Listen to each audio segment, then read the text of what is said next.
Shalom, shalom. Yeah, we starting back. How y'all doing? We starting back, man. Shabbat shalom. We starting back with 2 Kings chapter 15 with Uzziah rules in Judah. All right, so where we finished off before we got to 15. Now this is the first king with leprosy. Okay, but before we get that, this is the son of Amaziah. So this is a seed of Judah. Okay, but where we get to where we left off before we got to chapter 15, we was in with Jehoash. He was ruler in Israel, and remember Jehoash had recovered from Hazazel of Aram. So this is from Edom. Edom had in the midst of war, received some towns, some Israelite cities. Okay. But Jehoash, when he ruled in Israel, he recovered those towns. Okay, so he warred with Esau, and he recovered the towns. And then that was the time during Elijah.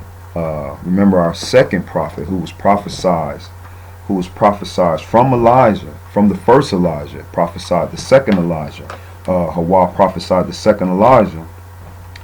And our prophet in this time, and he actually, this is before his death.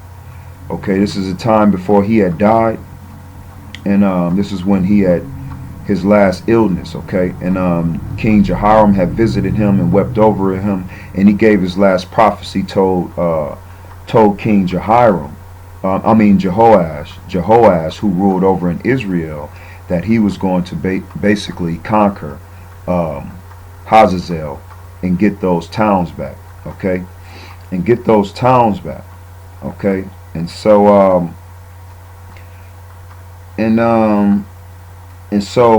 because Hazazel was prophesied from Jehu that Hazazel, or Elijah, I'm sorry, that Hazazel would actually oppress Israel. So that's what King Hazael of Aram had actually oppressed Israel during the entire reign of King Jehoash. Okay, but the Lord was gracious and merciful to the people of Israel, and they were not totally destroyed.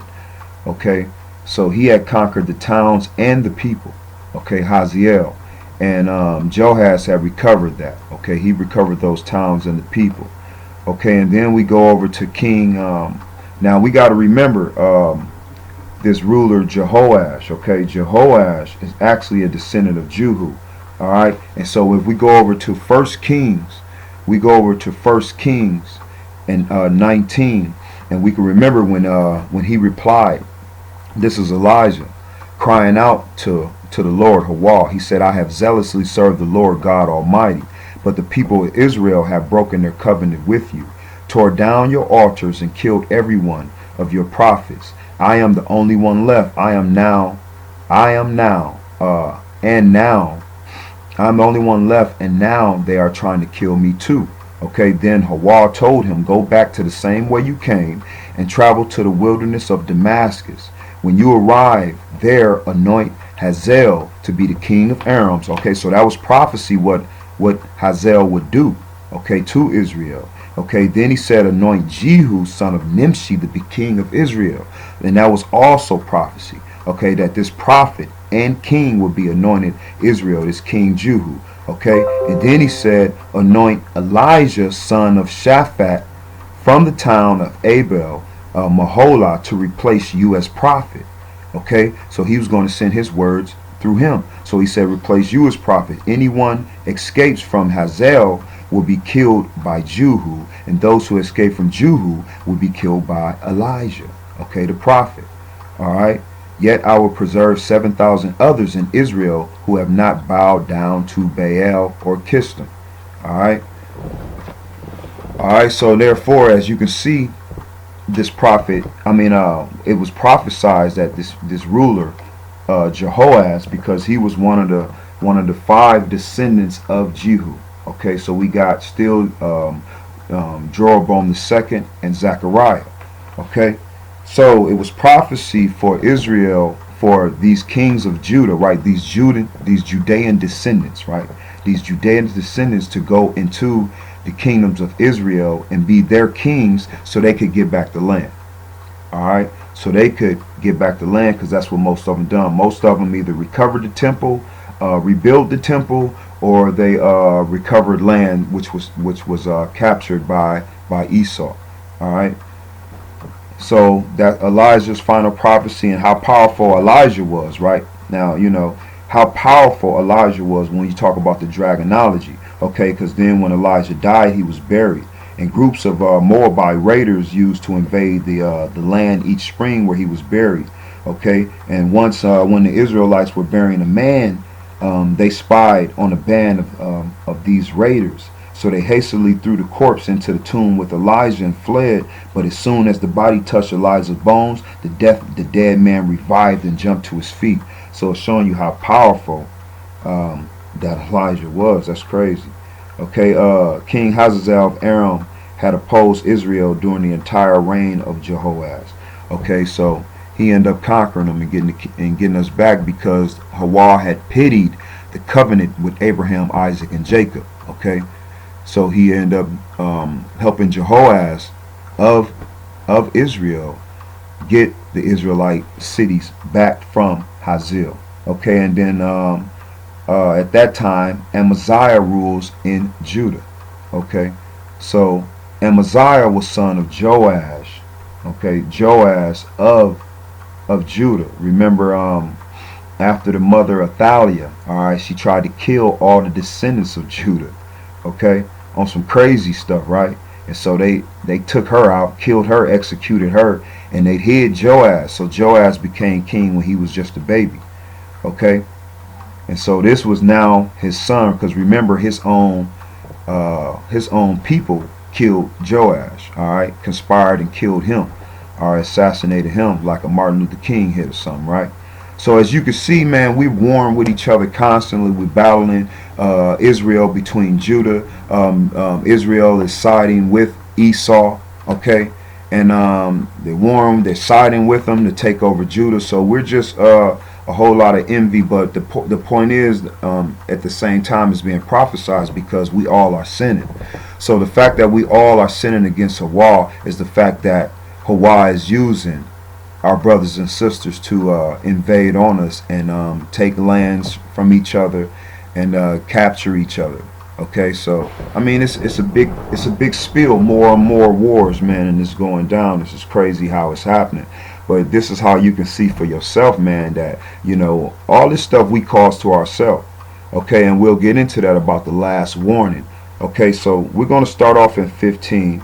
So we got through Amaziah, where Israel defeated. This is actually where Israel defeats Jerusalem. All right, Israel defeats Judah because of Jehu's descendants were prophesied to do these such things. So this is the one time that Israel, during these Judean lineage kings of Israel, beats Judah. All right, so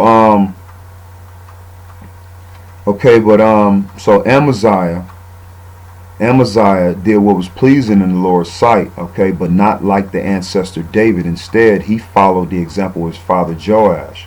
Okay, who also did not take down the Joash also did not take down the pagan shrines. Okay, but Joash did reform. He did reform and repair the temple and reform the religion.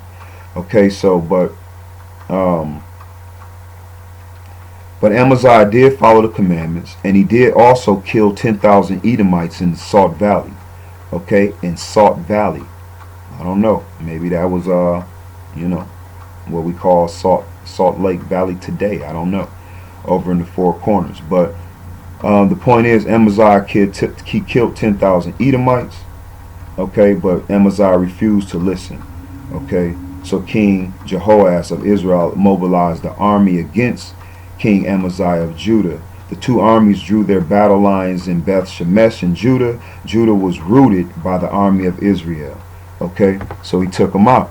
All right, Israel was taken out by Judah. Israel captured Judah's king. Isn't that something? Israel captures Judah king. Now this is in chapter 14 in the Amaziah, the rule of Amaziah. Okay, so Israel captures Judah king. Amaziah, son of Joash, the grandson of Ahaziah, okay, at Beth Shemesh, then marched to Jerusalem. Okay, Israel captures Judah king. Man, this is crazy. Okay, then he marched to Jerusalem. Okay, where he demolished 600 feet of Jerusalem's wall. Okay, so you never hear about these stories, do you? You never hear about these stories where we're demolishing our own walls because we separated kingdoms and now Israel is, you know, and it's all prophecy because everybody's sinning. Everybody's sinning in the eyes of the Lord. So this is what happens, chaos. So then he marched to Jerusalem where he demolished 600 feet of Jerusalem's wall. Okay, from the Ephraim gate to the corner gate, he carried off all the gold and silver and all the articles from the temple of the Lord. He also seized the treasures from the royal palace, along with the hostages, and then returned to Samaria. Okay, that's crazy. Okay, so there was a conspiracy against Amaziah's life in Jerusalem, and he fled to Lachish, but the enemies sent assassins after him, and they killed him there. Okay, they brought the body back to Jerusalem in a horse, and they buried him with his ancestors in the city of David. Okay, because he was a descendant of Judah. Okay, and so then Jeroboam the second, okay, rules in Israel. Now Jeroboam the second was a descendant of Jehu. So Jeroboam recovered all the territories of Israel between Lebo Hamath and the Dead Sea Valley. Okay, just as Ahchwa, the God of Israel, had promised through Jonah, the son of Amittai, okay, the prophet of Gath-hepher. Okay, so you can see that we're recovering our lands back from Esau. All right, so now in chapter 15 we get into the reign of Uzziah. So give me 1 second. Shabbat Shalom, family. How y'all feeling? Hope y'all feeling good. Shabbat Shalom. Man, I'm good to see y'all again. You know, all praise Ahchwa. This is the third wave, so we just hitting you over the head with some real shit. We talking about us.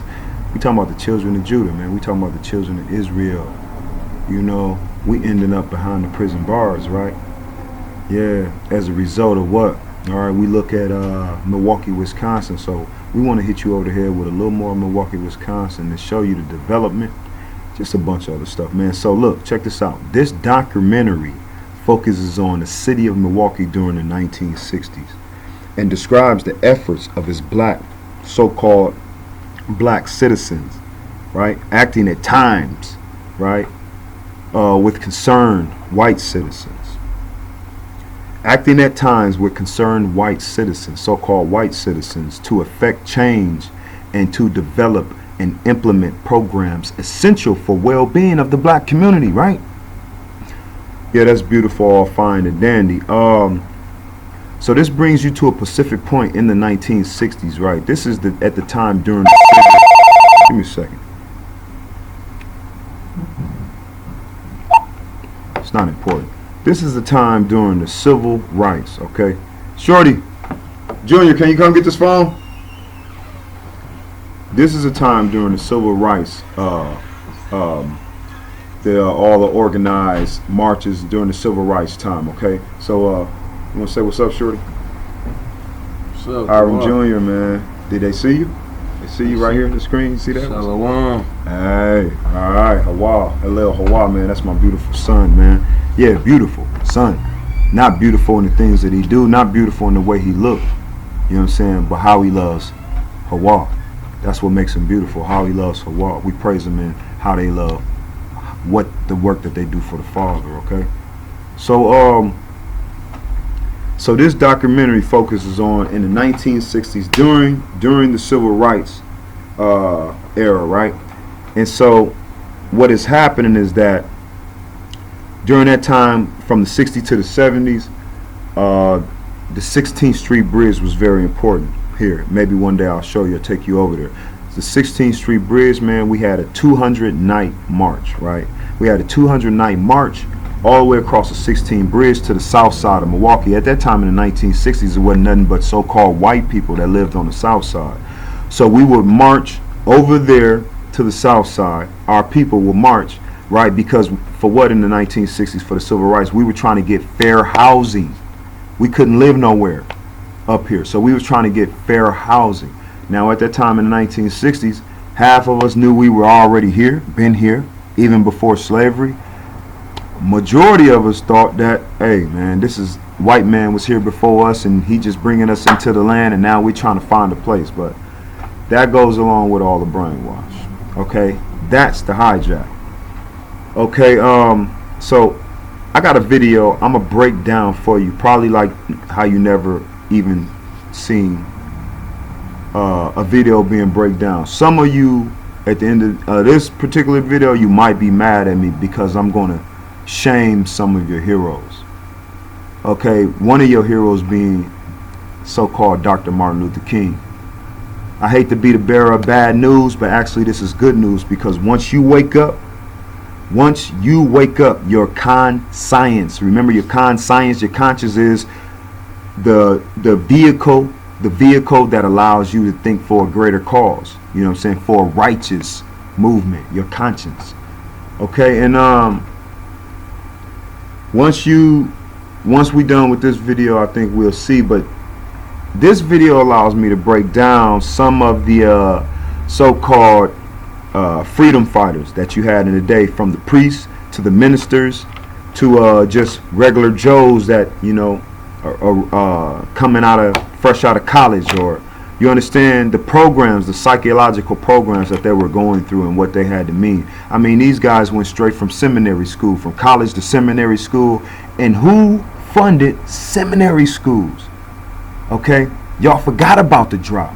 Okay, Martin Luther King, what do they call it? Pave a trail, right? A trailblazer, right? But who really paved the way for Martin Luther King? That's what we're going to get at, because what we're getting into is these rallies and these marchings during the 1960s in Milwaukee, Wisconsin. That's where I'm from, in Milwaukee, Wisconsin. And this who you can go down the streets and you'll have some old folks even screaming his name, Father Gropey, right? Everybody knew about Father Gropey. Father Gropey, who led the so-called blacks through the civil rights movement, through the march on the 16, across the 16 bridge, to march for fair housing, in Milwaukee, Wisconsin, right? Now we know the so-called black lady who was behind the fair housing,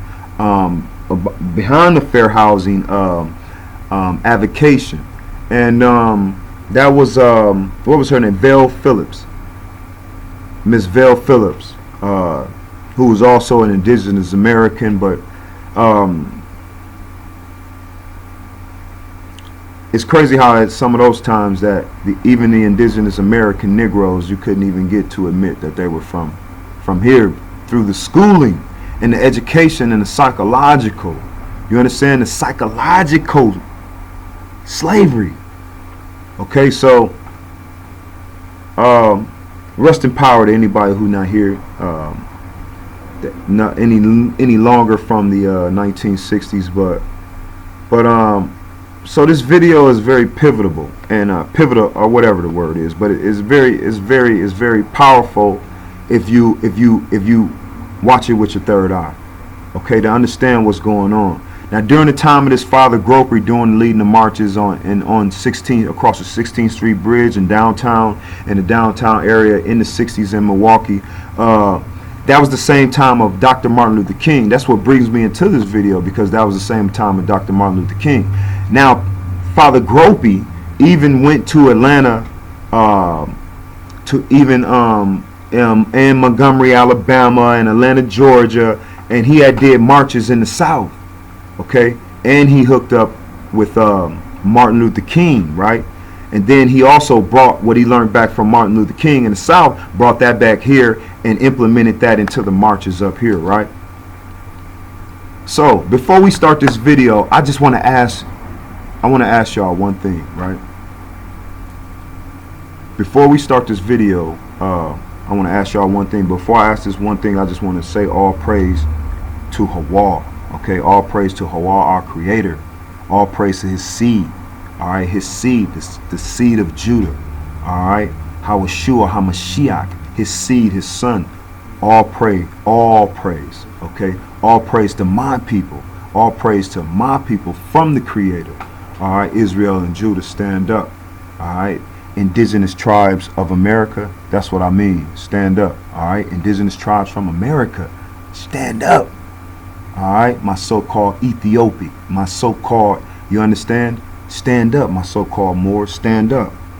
Okay, this is what I'm talking about. Where was I going with it? Because this is what I'm talking about. Remember we brought you this. Remember we brought you this, right? I don't know if y'all still remember it, but remember treason in the church. All right, so we're gonna get back to this because I need to hit you over the head with this again.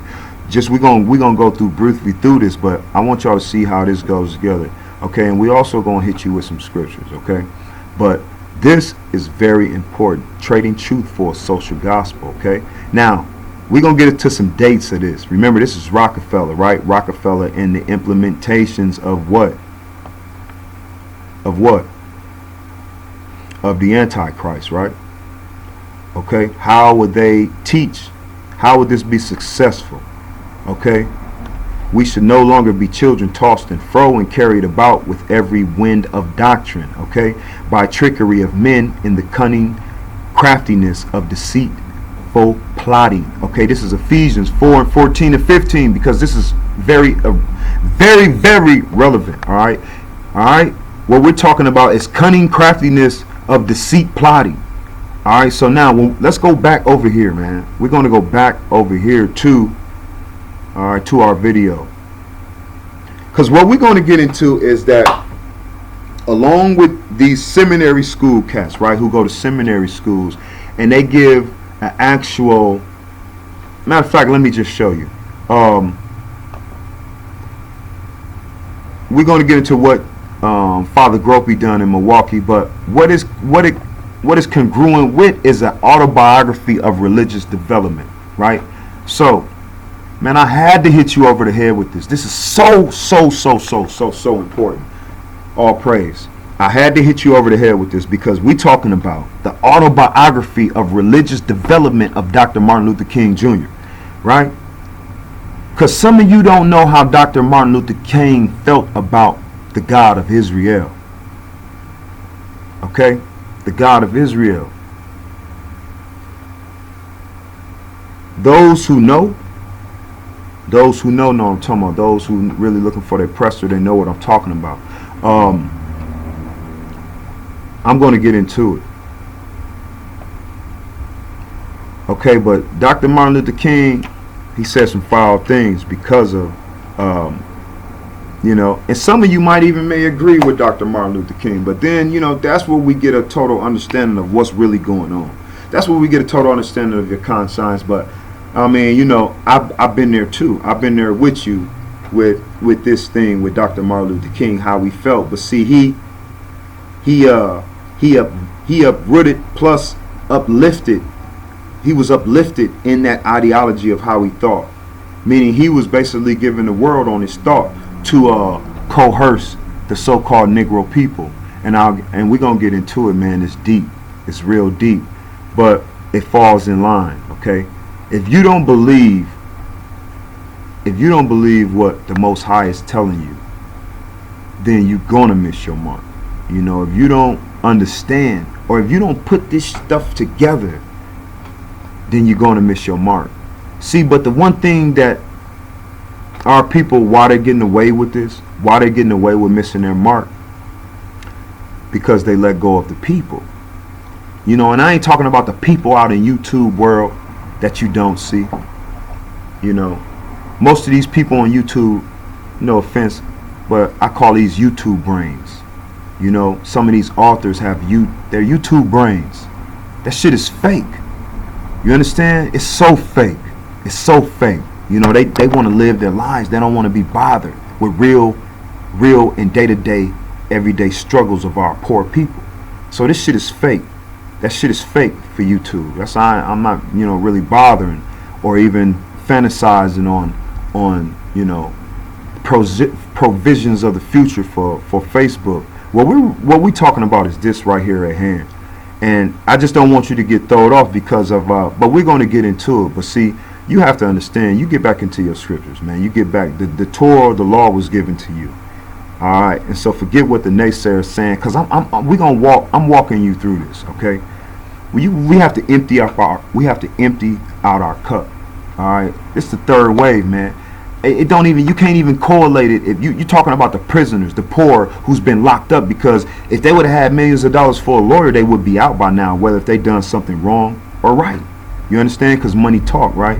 So therefore, we talking about the poor people. There's no way you can go back to the poor people with some of the YouTube brains that you guys have. You know what I'm saying? And I'm not talking about nobody, because I used to have a YouTube brain too. But you got to get serious. You got to get serious in life. You got to put things together how they supposed to be, how God intended, how Ahchwa intended them to be, not how you intended, not how the Pharisees intended, not how the Zealots, the Maccabees intended. You understand? You have to do it how Ahchwa intended. And Ahchwa gave you a special seed, a remnant that will bring you up out of your slavery. So if you don't know that, then I don't know what to tell you. You understand? We have to understand there is a hijack. Yeah, there is a hijack, and you starting to be the hijack. You have to understand that by the way you think, because you're not allowing Ahchwa to do his work. You getting tripped up over a name. You can't get tripped up over a name, man. You shouldn't be scared of any name, man. You understand that he said, remember he said, many will come in my name. He didn't say many will come in another name. He said many will come in my name. And when you think about the children of Israel, at different times, God said, I gave you different names to confuse. I'm not trying to confuse you, but you being ignorant is just going to confuse yourself. You understand? You have to submit your will to me. That's what the Most High said. All praise Ahchwa. You got to submit your will. So until you submit your will, you won't get no keys to the kingdom. You won't understand what's really going on. Alright? He needs your secure breath, but you got to drop all your he needs your secure breath, Israel. But Israel has to drop all their peer pressures and all their see, when you care about what other people think, you'll never be able to give your undivided attention to the Creator. Alright, so I mean, and that goes for me and everybody else. You know, so I mean, man, y'all ride the wave of understand, take control of your surfboard. You understand? Ride the wave, but I want everybody to take control of your surfboard so you learn how to surf on your own, baby.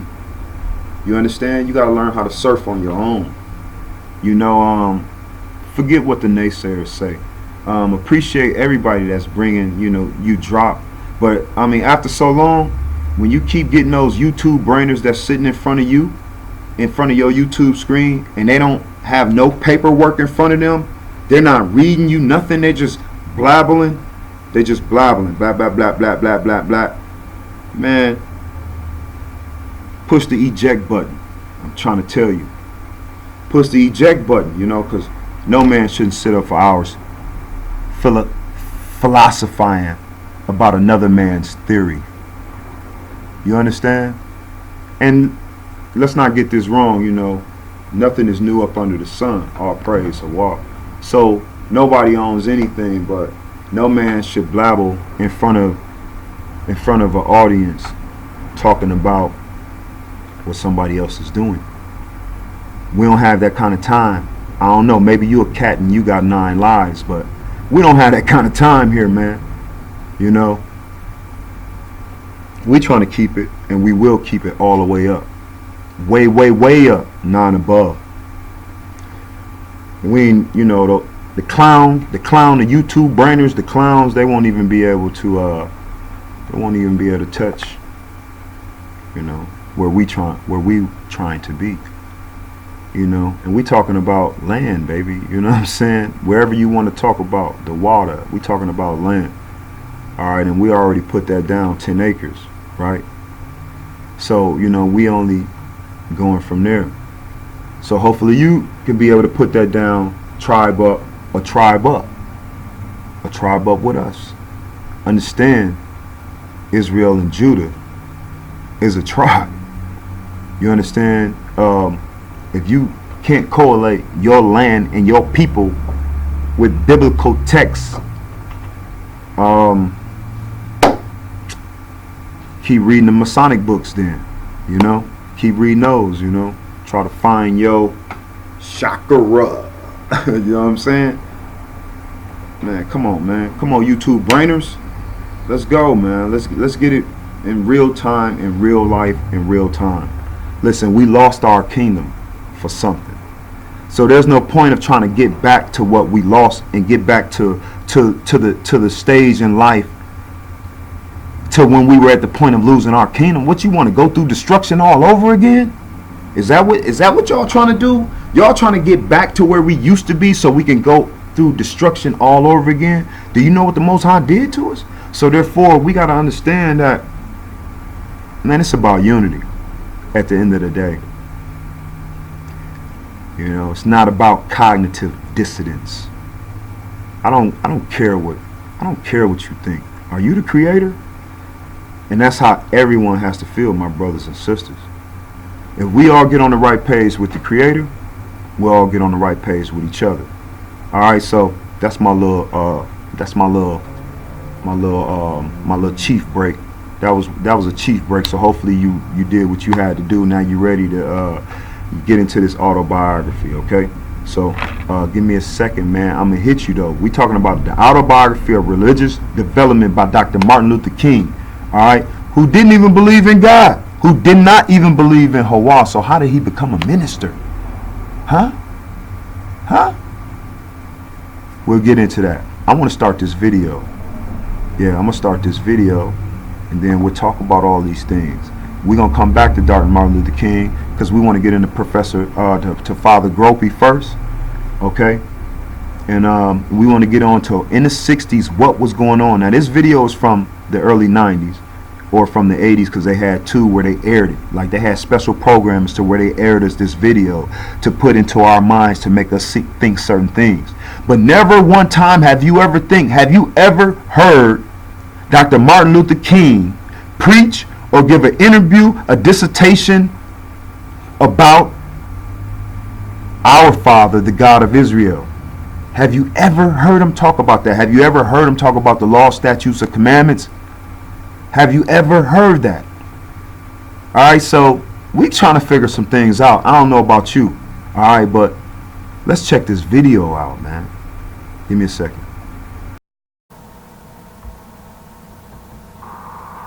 Hi, I'm Chuck Taylor.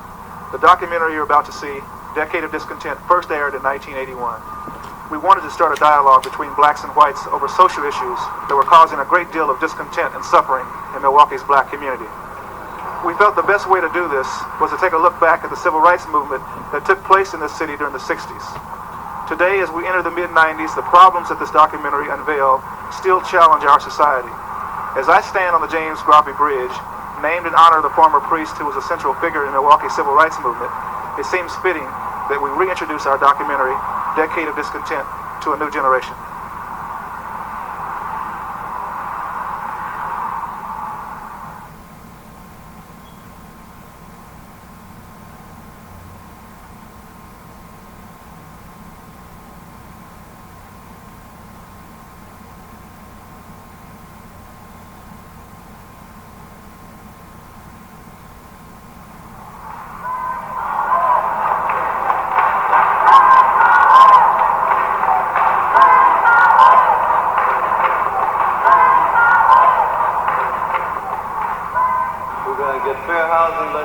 In the city of Milwaukee. We're going to walk till our feet are tired. Then we're going to walk on our ankles and on our knees.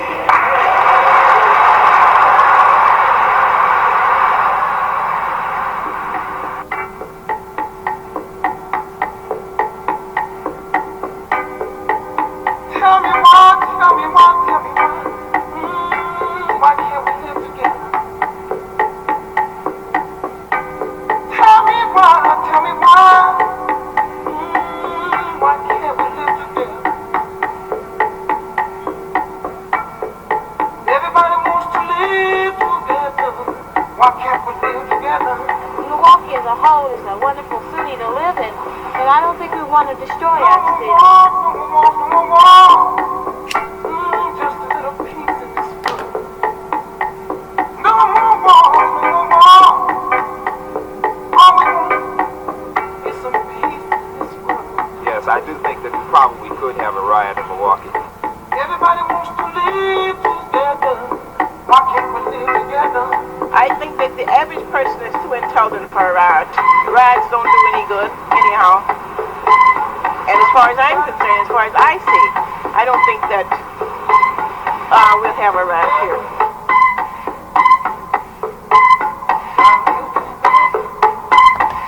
Alright, so let's go again. This documentary, what it focuses on is the city of Milwaukee during the 1960s, alright, and describes the efforts of its black citizens, so-called black citizens. Now remember, these black citizens are who? Alright, you already know who these black citizens are. Alright, now you could say they're the tribe of Judah, okay? They're the tribe of Israel. And you could say these are the indigenous Indian tribes of the Americas. Okay, the Choctaws, the Seminoles, the Creeks, or Greeks, the Greeks, or the Chawakees, right? These are your Israelite, these are your tribes of Judah. You still don't believe it, huh? Alright, let's check it out.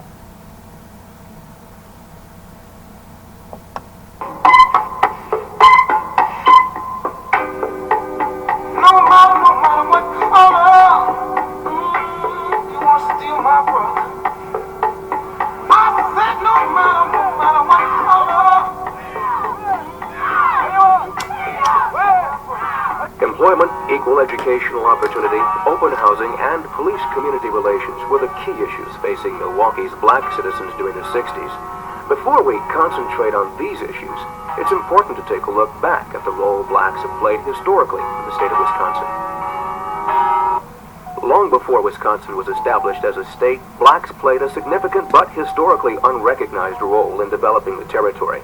Black participation in the growth and development of Wisconsin can be traced back to the 1700s when French explorers and fur traders ventured into the territory. Later, when the British gained... Alright, he said when French explorers, right, and fur traders, right, settled into the territory. Alright, so who did they settle against or with, as you can say? Into control of the territory, blacks served as trappers, guides, and interpreters, and many blacks were assimilated within Indian tribes. Blacks played an... So blacks being assimilated into Indian tribes. Okay, watch your hijacks. Okay, now we were interpreters. Blacks were interpreters. Okay, so blacks were interpreters for who? Okay, it wasn't for the indigenous people that were there, right? Okay, so blacks spoke the same language as the indigenous people there in the land. Okay, so they were interpreters for who? The fur trappers and who? The French colonizers, right? Does that sound familiar? Does that sound familiar? Does that sound... Hold up, we'll take it back a little bit. When the British gained control of the territory, blacks served as trappers, guides, and interpreters, and many blacks were assimilated within Indian tribes. Blacks played an important role in the establishment of several Wisconsin communities. Marinette, Wisconsin was settled in 1791. Alright, so if blacks played a major role, we were the interpreters, alright, between the so-called Indian and the fur trader, the fur trappers, and the French explorers, right? And now we're settling cities in not only Wisconsin but all over the so-called Americas. Okay, all over the Americas, the so-called United States. But we're talking about Wisconsin, all right? My state, or what you call where I'm at now. All right. So we're talking about the surrounding cities around Milwaukee. Okay, so you're talking about black folks have established, okay, these cities in Wisconsin in the 1700s. How is that possible? In the 1800s. How is that possible? Okay? So you understand? So, or overstand. Now we're talking about, let's get back to the so-called natives who was basically on the land at the time. Alright? Let's talk about the natives who, hold up, they'll let you know exactly who they are. 1 second. By 2 black fur traders. In the early 1840s, it was free blacks encouraged to settle in Calumet County by Moses Staffy, a black. Okay, Moses Staffy. Blacks were encouraged to settle in the land by Moses Staffy. Okay, and they were not just settling the land, they were establishing the cities. They were establishing the cities. 1 second. But these are not indigenous natives who you say they're not indigenous natives. Hold on 1 second. Now let's go all the way back. A historically unrecognized role in developing the territory. Black participation in the growth and development. Long before Wisconsin was established as a state, blacks played a significant but historically unrecognized role in developing the territory. Now how is that possible? How is that possible? Let's go it again. Black participation in the growth and development of Wisconsin can be traced back to the 1700s when French explorers and fur traders ventured into the territory. Later, when the British gained control of the territory, blacks served as trappers, guides, and now they're saying later when the British gained control. All right, we're talking about the Brit. All right, so dodge your hijacks. Okay, so but we want to focus on the Indian. All right, the Cheyenne, who they speak of. Give me 1 second.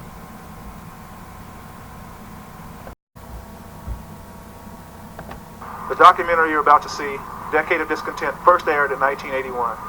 We wanted to start a dialogue between blacks and whites over social issues that were causing a great deal of discontent and suffering in Milwaukee's black community. We felt the best way to do this was to take a look back at the civil rights movement that took place in this city during the 60s. Today, as we enter the mid-90s, the problems that this documentary unveiled still challenge our society. As I stand on the James Groppy Bridge, named in honor of the former priest who was a central figure in Milwaukee's civil rights movement, it seems fitting that we reintroduce our documentary, Decade of Discontent, to a new generation.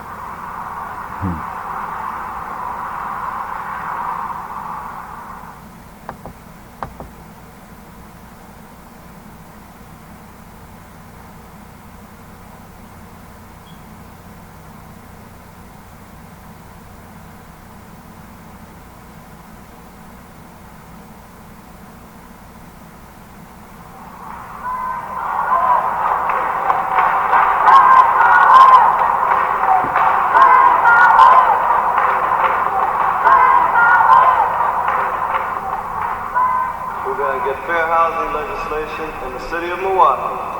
We're going to walk till our feet are tired. Then we're going to walk on our ankles and on our knees.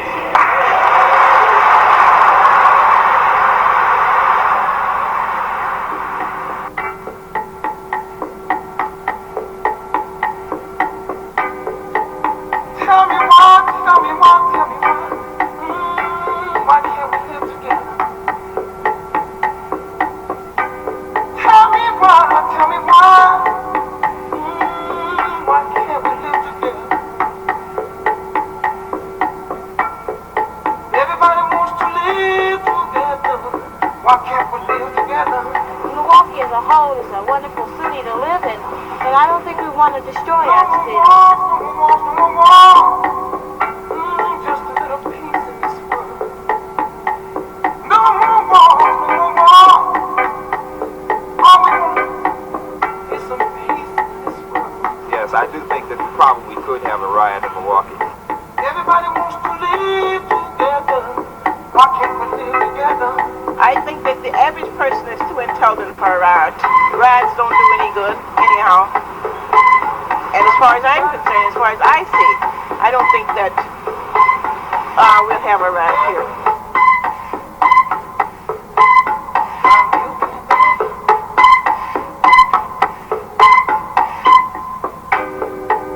No matter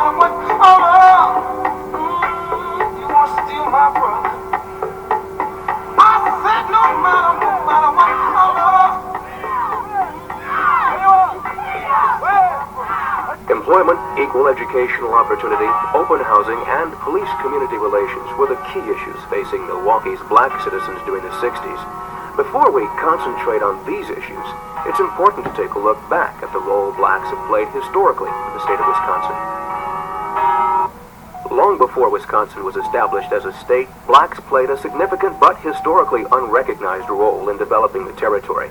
Black participation in the growth and development of Wisconsin can be traced back to the 1700s when French explorers and fur traders ventured into the territory. Later, when the British gained control of the territory, blacks served as trappers, guides, and interpreters, and many blacks were assimilated within Indian tribes.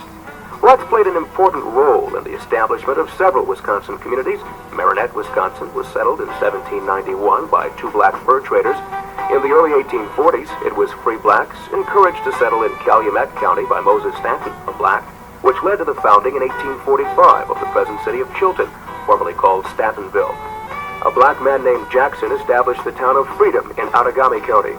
Two of the largest Wisconsin farming communities which blacks pioneered before the Civil War were Cheyenne Valley Community, located in the town of Forest near Hillsborough in Vernon County, and Pleasant Ridge Community, located in B-Town near Lancaster in Grant County. The strength and prosperity of the Cheyenne Valley was based not only upon a positive economic climate, but also upon cohesiveness and integration of its social and civic institutions. The school... All right, integration, right, of its civic and social institutions. But we're talking about Cheyenne Valley, right? We're talking about Cheyenne Valley and Pleasant Ridge Valley, right?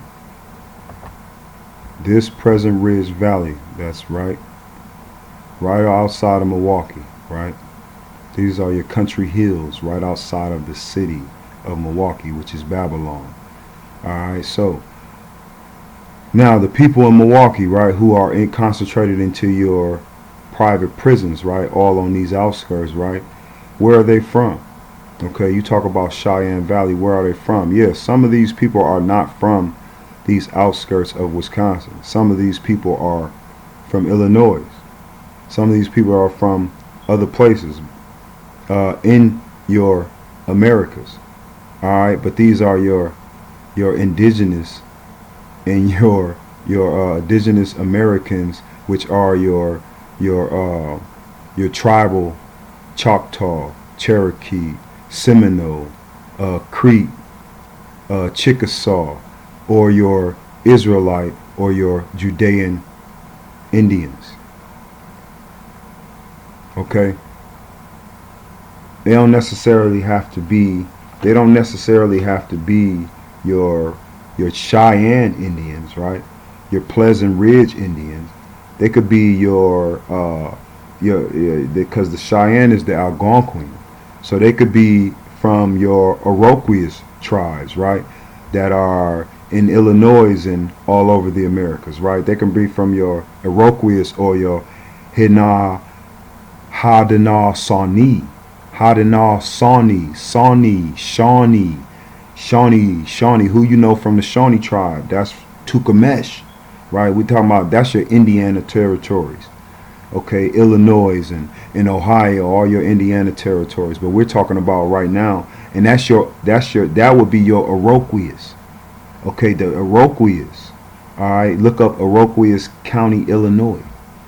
Look up Iroquois County, Illinois. Your Haudenosaunee. This is your Shawnee people. Okay, your Shawnee people of the Iroquois, right? Of your Iroquois, federal Haudenosaunee. Shawnee is believed to have been found as the peacemaker, bringing together the nations in the southern Great Lakes. Okay, bringing together your nations in the southern Great Lakes. That's the Americas. Okay, your southern Great Lakes. That's your Americas. But we're not talking about. We're not talking about your. We're not talking about your Iroquois. We're talking about your Algonquin. All right, which are brothers. All right, they say they're cousins, but they're brothers. All right, this is Israelite and Judah. All right, your indigenous American tribes. All right, I'll show you. So that's Pleasant Ridge. I'm just getting you to show where that is, but we can get a more distinctive. All right. Maps of Pleasant Ridge. What is Pleasant Ridge? Let me show you. Okay. These are your country hills, your mounds. It's 18 mounds in Pleasant. You see that mound right there? It's 18 mounds in Pleasant Hill, right? We are the mound builders, remember? Okay. Pleasant Mound, AK Pleasant Ridge School. Okay, Eastway approximately. Let me see. Pleasant Mound Cemetery, built in 1903, closed in 1957. Okay.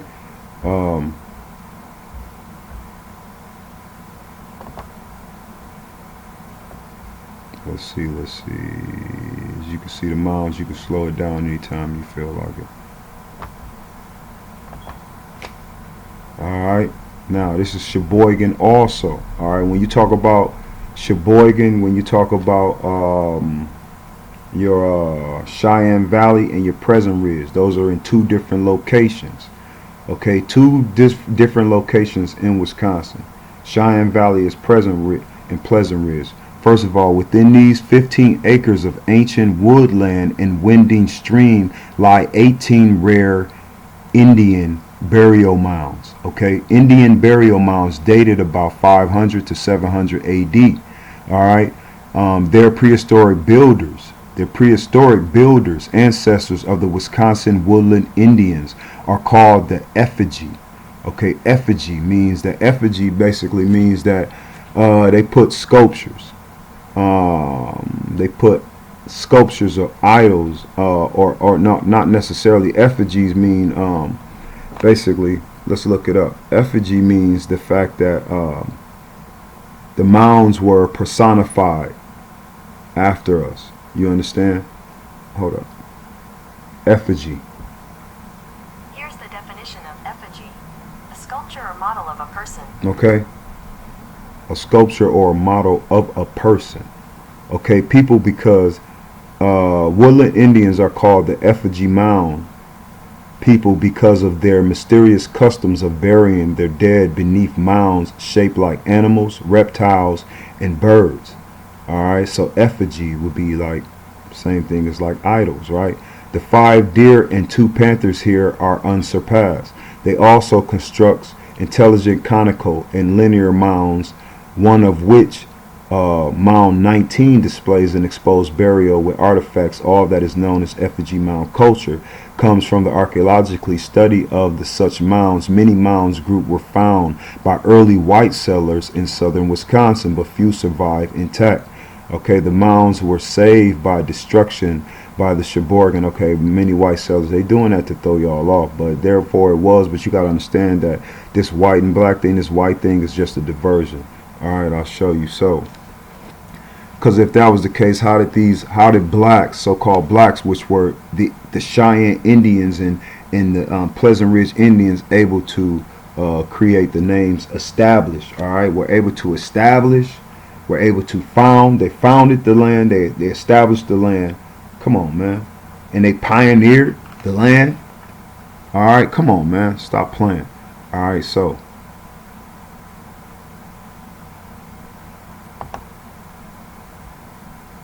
okay, so we're talking about the Algonquin, all right?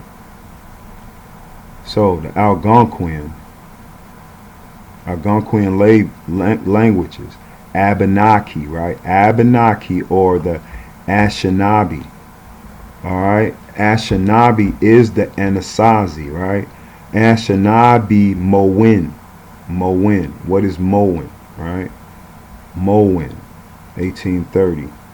As for the Medowin. Alright, so Roger and Ruth Spillman of Wycliffe Bible Translators, right? Together with the local Algonquin people, alright, translated a new translation into modern Algonquin. Alright, just as published into modern Algonquin, just as published in 1993. Alright. Okay, the first portion of the Bible in Ayabwa. Ayabwa is Chippewa. Okay, Chippewa or Sheboygan, right? Chippewa or or Chippewa Khan, Sheboygan, or Chippewa, Sheboy, Chippewa Khan.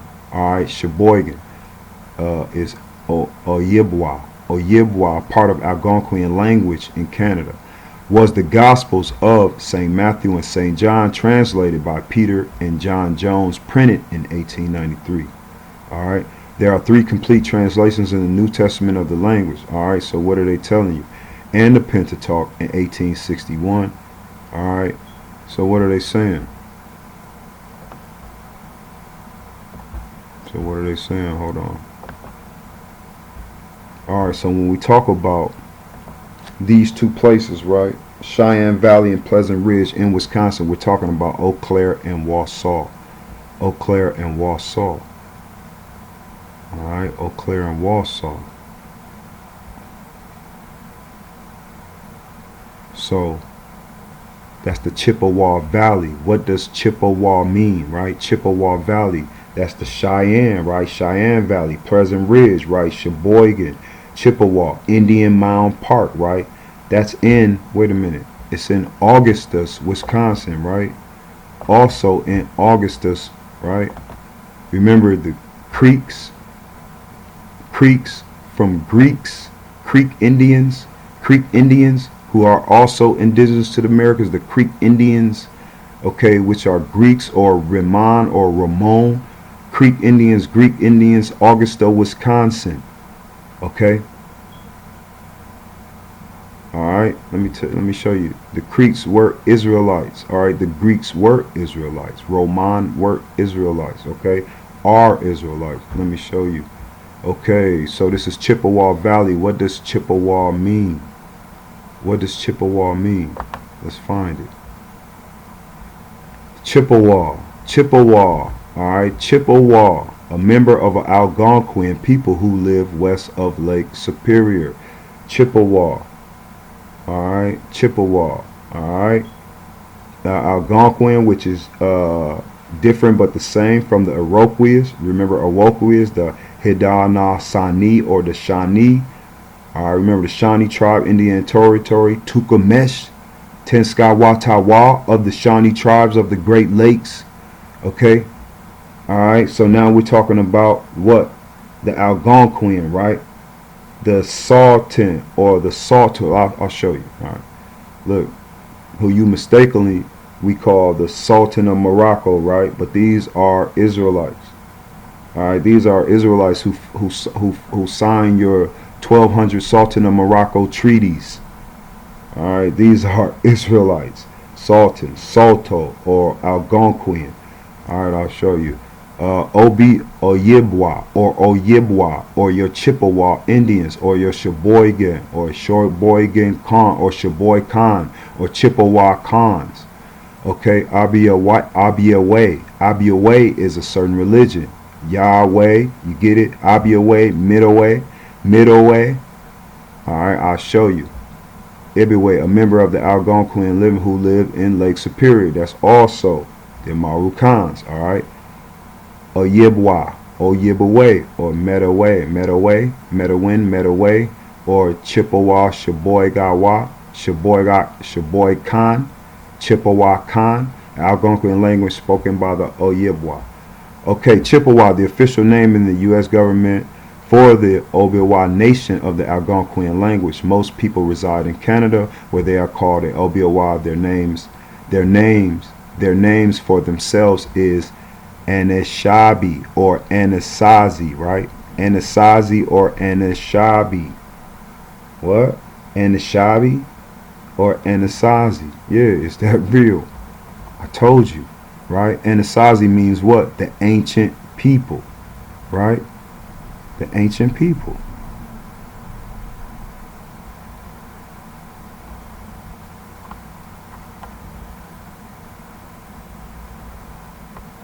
Right? Okay, let's go. Let's see what we're talking about. Alright. Okay. Midway or Medowin for grand medicine. Okay. Remember Midway or Yahweh or Hawa, right? Grand medicine, man. We're not playing. All right, let me show you. Okay, when everybody called me Gay Bynes, forever flying bird, teaching from Paul Buffalo. Okay, let's go down. All right, we're talking about the Grand Medicine, or the Medicine Man, right? What does Medicine Man mean? Grand Medicine, Medicine Man, what does that mean? Medicine Man means what? Medicine Man means shaman. Shaman. Shaman means what? Shaman means sachem. It's the same word. Scramble the words up. Shaman means sachem. Sachem means medicine man. Medicine man means spiritual leader. Traditional healer. Alright, this for those of you who thinking that where our ancient religion doesn't come from, or where our ancient. Alright, listen. Okay, so Midowin religion ceremony being held in a special lodge known as that Midwigan, right? The Midwigan, right? Does this have something to do with Moses? I'm sure. Listen, you see the people in there. What do they look? Very melanated, right? Okay, what are they doing? Medicine? You think a medicine has something to do with a lab? Is this a lab? No. What is in there? Herbs, man. This is their greenhouse. All right, look. I believe in the midday way, right? I wasn't really baptized through the priest. I wasn't. I was baptized from an individual person, my grandpa, John S. Smith, without administering. Okay? I was baptized from an individual who believes in the book. Okay? There was a Bible there, and so he read it. But he wasn't a full power priest. Okay? See, the Bible reads that the first stage of baptism can be given by a believer. When anyone's going to die, and if it's too late to call in a priest and you want to be a Catholic, he'll throw holy water. Catholic, cafe, all right? You're talking about Greeks and Roman. You're talking about the pomegranate. You're talking about cafe, Catholic, right?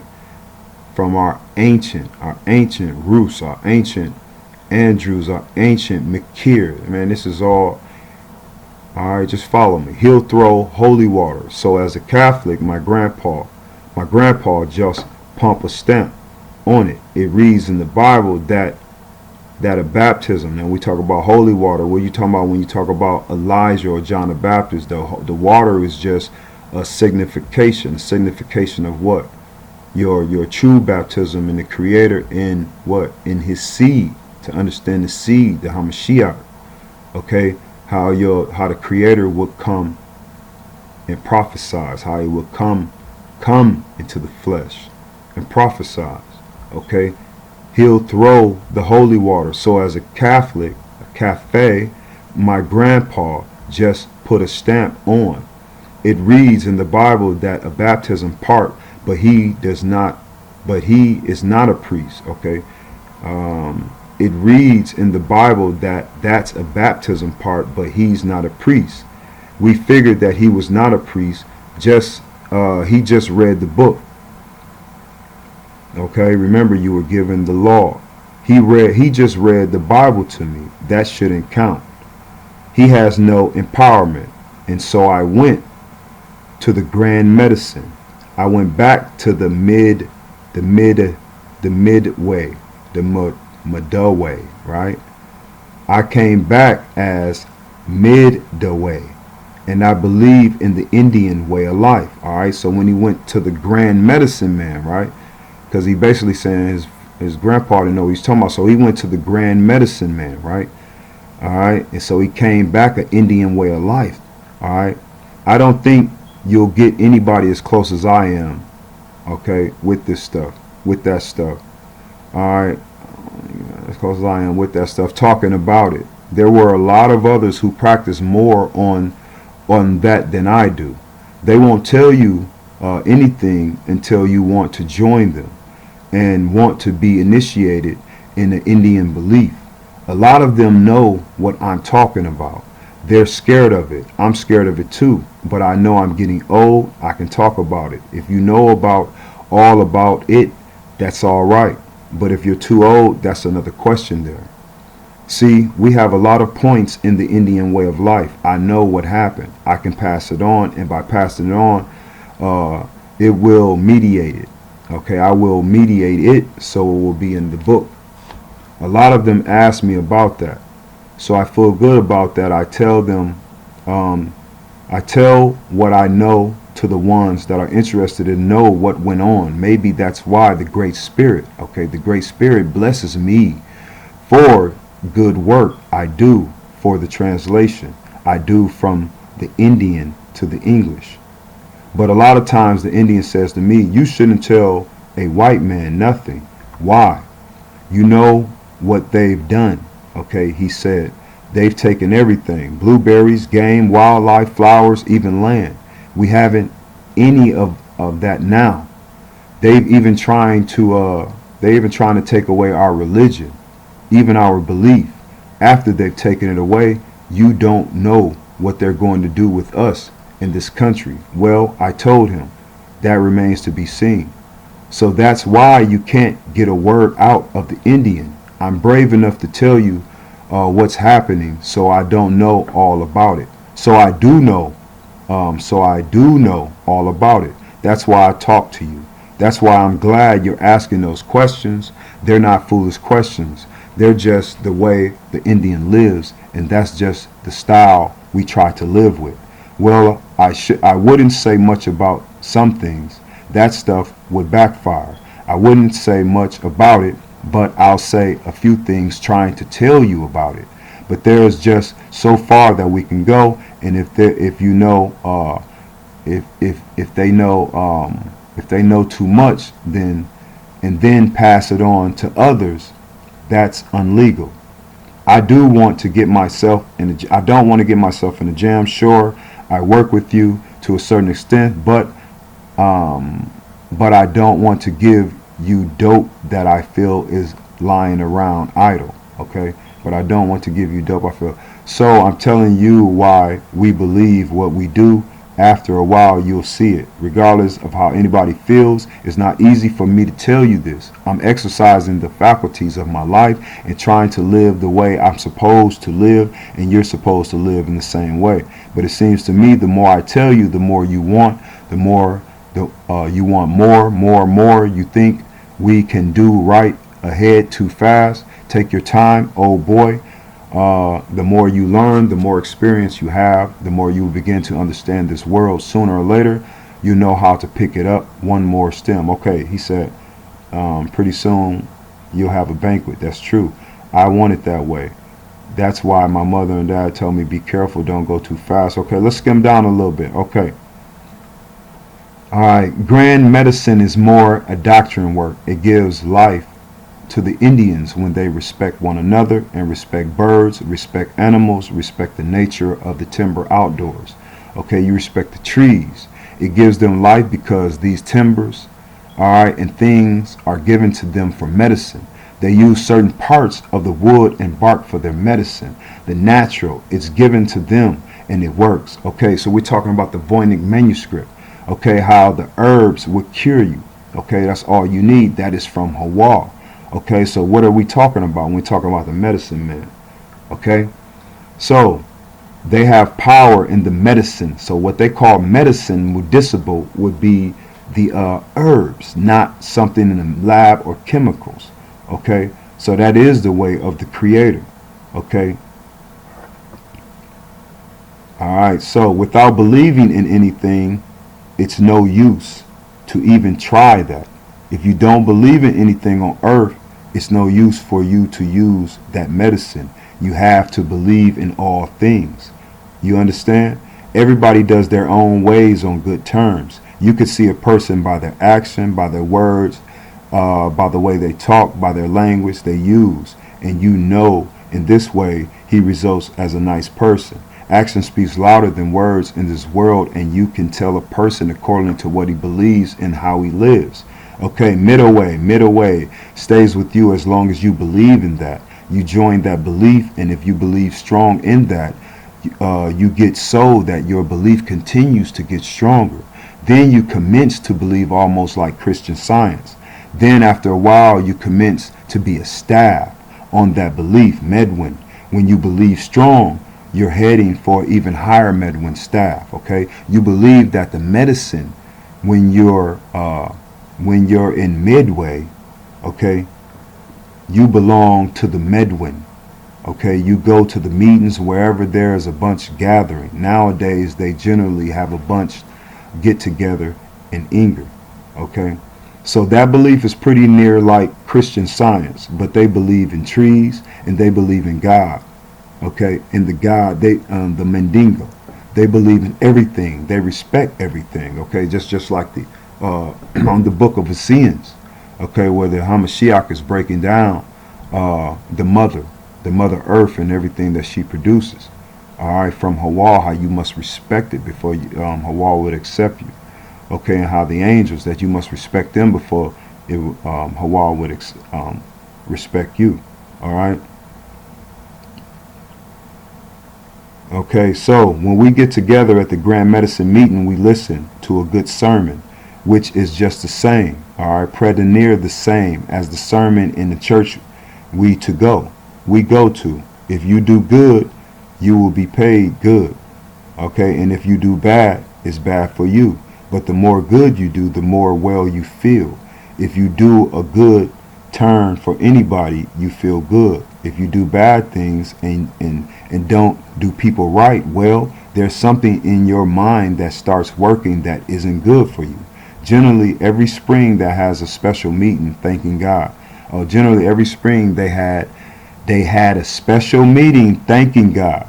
Okay, generally, every spring they had a special meeting thanking God. What do you think that is? That's called a Shabbat. Okay? Do you hear me? Every spring, that is the new year. That's the Sabbath. Okay, that's the Passover, what you call a Passover, right? The Passat. Okay? Thanking God. That is what they call a grand medicine dance. In that dance, some of these young Indians are ready to go into grand medicine. It's just the same as initiation. Okay, in grand medicine, they have a remediation every spring. A remediation in the spring of the year, and it's called the Minawa. The Minawa. Midaway. Okay? That's the second issue of the meditation of life, empowering it more in the second stage. Okay? They probably have one in the fall of the year as well as one in the spring. They also remediate to the power of the guilty. Okay, so you understand what I'm saying? You understand what I'm saying? Okay, you don't? All right. Indian ceremony.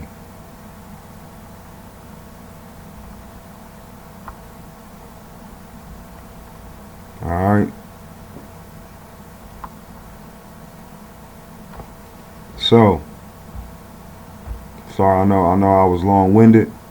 But what are we saying? Okay, we're saying, what are we saying? We're saying that these buffaloes, all right, who you call the shamans, who you call the medicine mans, who you call the spiritual leaders, who you call the traditional leaders, okay, they are the sachems, they are the priests, they are the indigenous Marucans, they are the children of Judah, they are the Israelites. Alright, that's what I'm trying to tell you. The Iroquois, the Algonquian. Alright, that's what we're telling you now. What has been imposed on them? Alright, since Deuteronomy 28. Since Deuteronomy 28, foreigners will live among you, right? Alright, like we said in Deuteronomy 28, foreigners will live among you. Alright, so let's go to your Deuteronomy 28. A stranger that is within thee shall get up above thee very high, and thou shalt come down, and you shall come down. Right? So what is that saying in Deuteronomy 28, 43 and 48? Alright, 43 and to 48 is saying that the foreigners living among you will become stronger and stronger, while you become weaker and weaker. Okay? They will lend money to you, but you will have no money to lend to them. They will be the head and you will be the tail. If you refuse to listen to the Lord, Hawa, your God, and obey the commands and decrees he has given to you, all the curses will pursue and overtake you until you are destroyed. These horrors will serve as a sign and a warning. Okay, as a sign and a warning among you and your descendants forever. If you do not serve Hawa, your God, with joy and enthusiasm for the abundant beliefs you have received, you will serve your enemies whom the Hawa will send against you.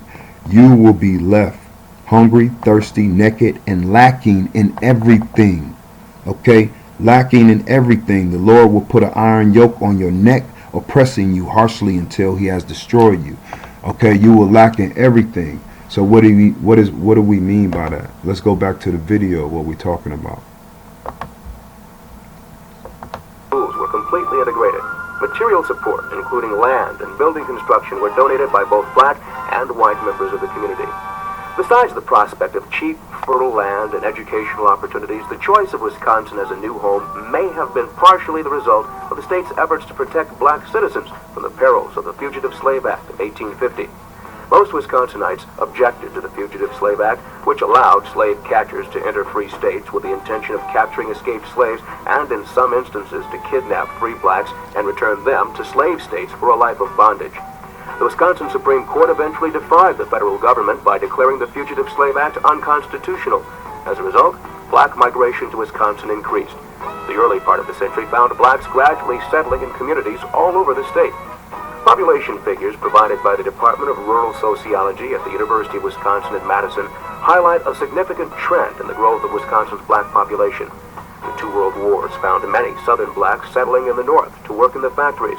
Black population grew dramatically, and on the eve of the 60s, the black population approached 75,000. Then, as well as today, most Wisconsin blacks live in the urban areas of the state. Most Wisconsin blacks live in the urban areas. Hold on one second.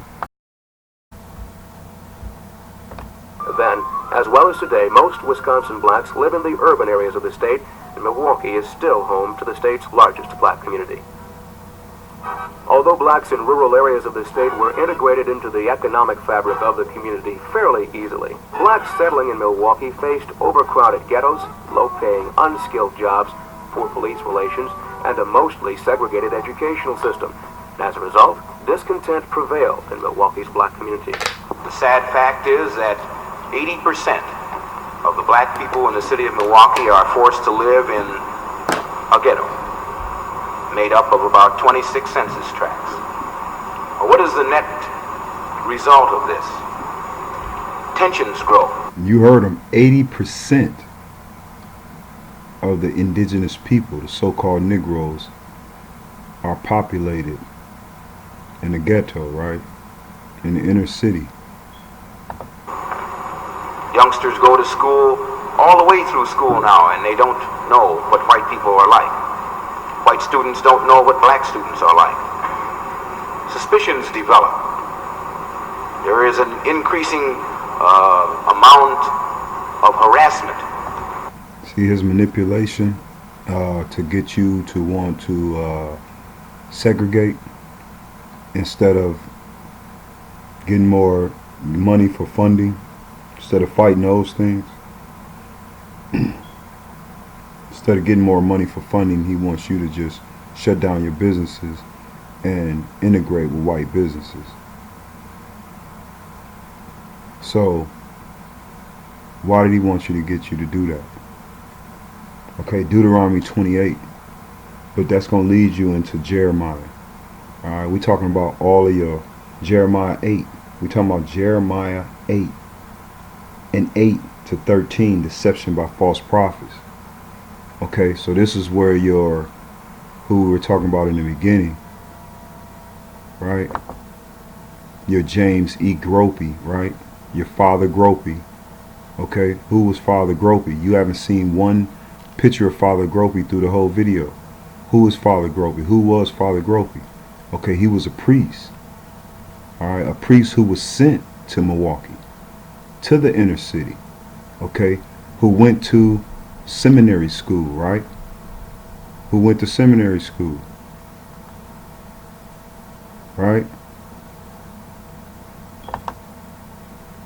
Who was affiliated, as will show you, over the NAACP, okay?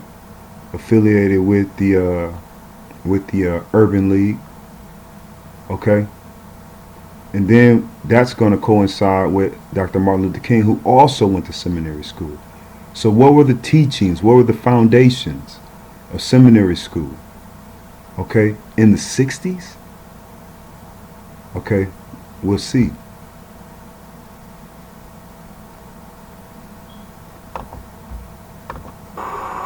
Made up of about 26 census tracts. Well, what is the net result of this? Tensions grow. Youngsters go to school all the way through school now, and they don't know what white people are like. White students don't know what black students are like. Suspicions develop. There is an increasing amount of harassment, hatred that develops out of this kind of situation. It was despair, for one thing, that had developed the feeling that not too much would ever happen under the circumstances. There was disgruntlement, and of course there was a high level of resentment. Well, I think it was an interesting mix. I think we have to go back and realize that there was this great promise during that period. Howard Fuller is the founder of Malcolm X. Okay? This is Milwaukee. Okay? These are your politicians. These are all your so-called Negro politicians. I'm not talking about conspiracy theories. I'm just talking about how Israel will sell out Judah. You understand?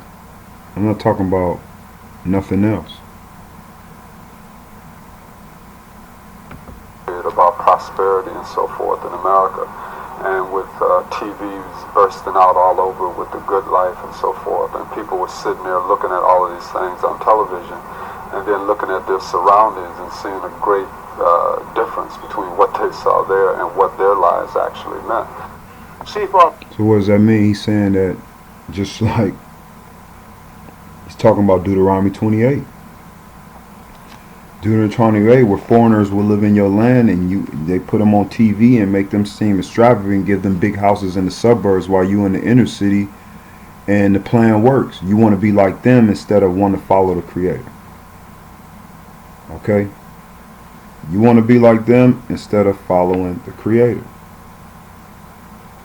Alright? Deuteronomy 28. Foreigners will live in your land. Right? I'm looking for it right now. Foreigners will live among you and become stronger and stronger. While you become weaker and weaker, they will lend money to you, but you will not have no money to lend them. Alright? Because you refuse to listen to what? And obey the commands and decrees. Okay, so look, check it out.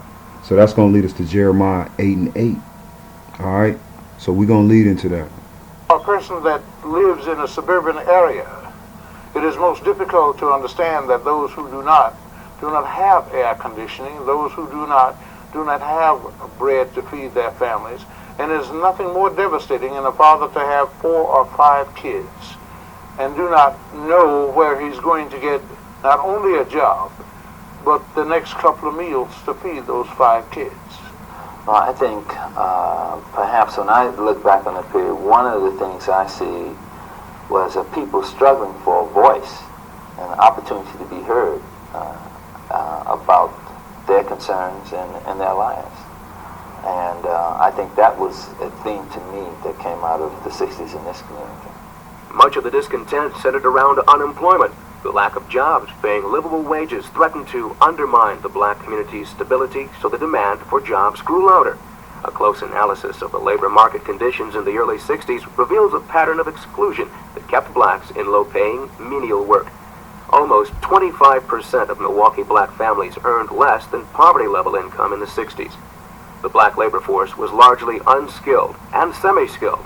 Wesley Scott, director of Milwaukee's Urban League, explains. Because it reflected, of course, the job opportunities that were made available to blacks in the community. Primarily, they were training to refine the lack of skills that people had to make blacks eligible for merely entry-level jobs.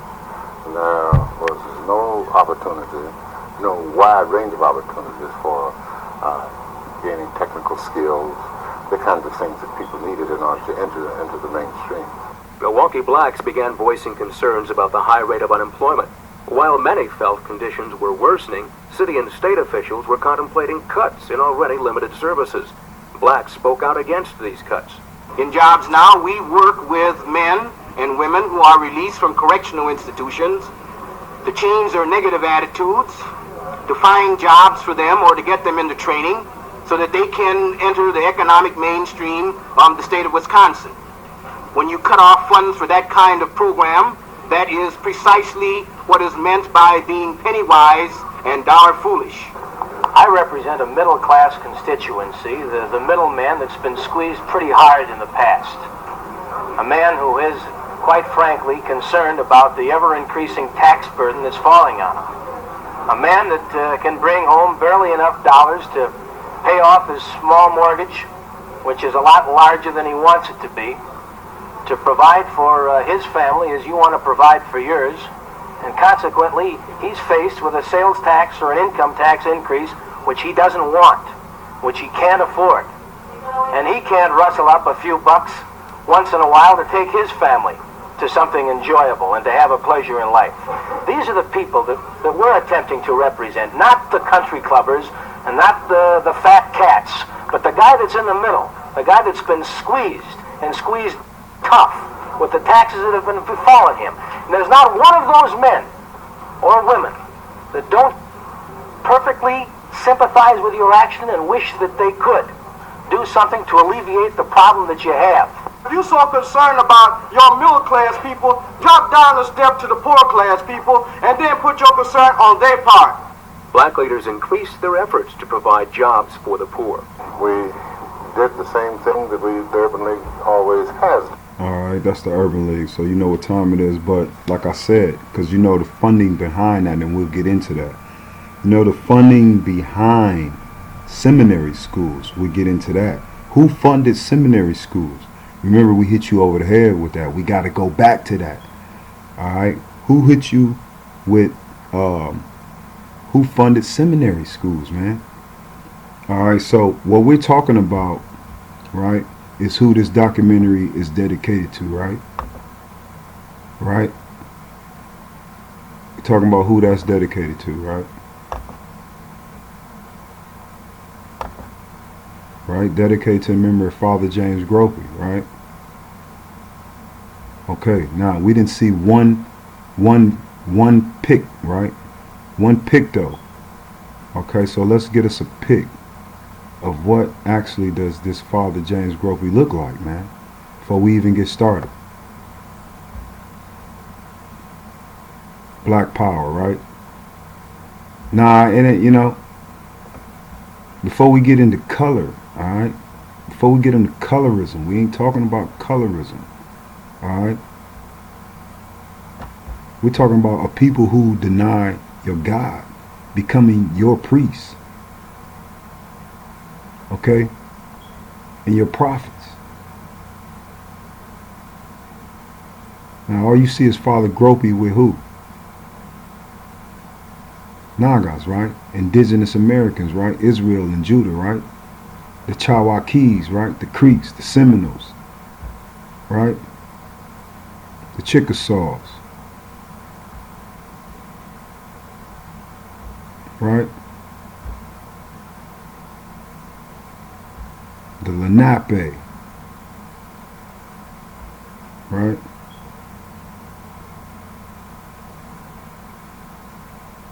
Man, the Algonquin, the Iroquois, man, the Shawnee, man, the Chippewa, man. Okay, I'll explain that. Alright, so this, just like Martin Luther King Jr., this Father James Gropey, 1930 born, ordained in 1959, Father James Gropey, 1930 died in 1985, was assigned to a predominantly black Milwaukee church in 1963. Okay, what do you mean he was assigned? Okay, he participated in the 1963 March on Washington, All right, that was with who? 1963 March on Washington was with who? And worked for desegregation and voting rights in Mississippi, in the Choctaw area, in Alabama with Martin Luther King Jr. from 1967 to 1969. He brought this struggle home to Milwaukee with demonstrations for opening house. Okay, he's talking about for the Fair House Act administration with Belle Phillips, okay, who also was an indigenous Negro. She's the one who actually fought hard for those acts and got it pushed. Okay, he was the priest of that union, right? So they say that what he done is for several nights, all right, for 200 nights actually. In 1967, Father Gropey led marchers out of the black neighborhoods to rallies on Milwaukee's all-white South Side, crossed the 16th Street Bridge. Arrested on many occasions for civil disobedience, he was instrumental in calling public attention to segregation in Milwaukee. All right, public attention to segregate. He wanted to desegregate in the overts and overturn it. All right, this is a turning point in Wisconsin history, Wisconsin Historical Society. All right, retrieved. All right, as you can see, this is Father Gropey and with demonstrators, Father Gropey with protesters, Father Gropey with police wagon, Father Gropey singing with activists, Father Gropey speaking at demonstrations, Father Gropey speaking in assemblies, and as you can see, it's all been pictoed.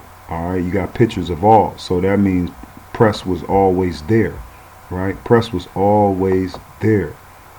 Okay, so James, Father Gropey was born.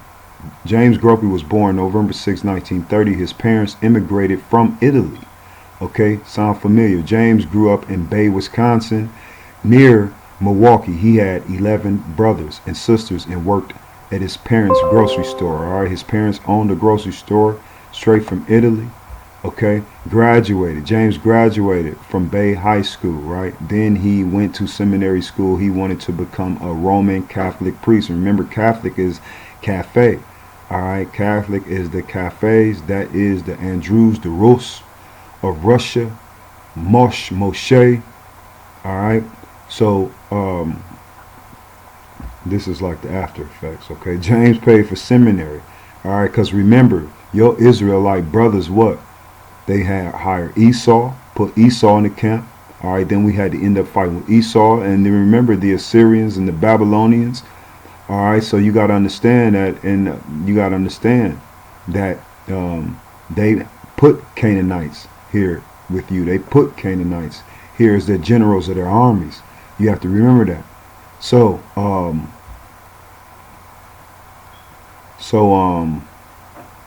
but the question is that he wanted to become a Roman Catholic priest, right?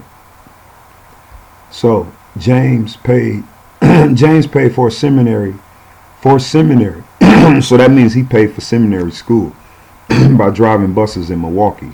After he graduated, Father Gropey worked at Boniface Church. This church was near Milwaukee inner core. White leaders in Milwaukee kept black people stuck in the inner core. All right, really it wasn't. It was politicians, black and white, okay? The inner core was run down, homes were falling apart, schools were in bad shape. Because remember, for the suburbs that were being built, the contractors, the city developers had to sign contracts that they wouldn't even lease those homes to Negroes, all right, so-called Negroes. All right, so Father Gropey going to seminary school, that's the big thing there, okay, whether they lying or they saying he paid seminary school. Remember, this is not a conspiracy theory, all right? James paid for seminary school. This is just facts, all right? So,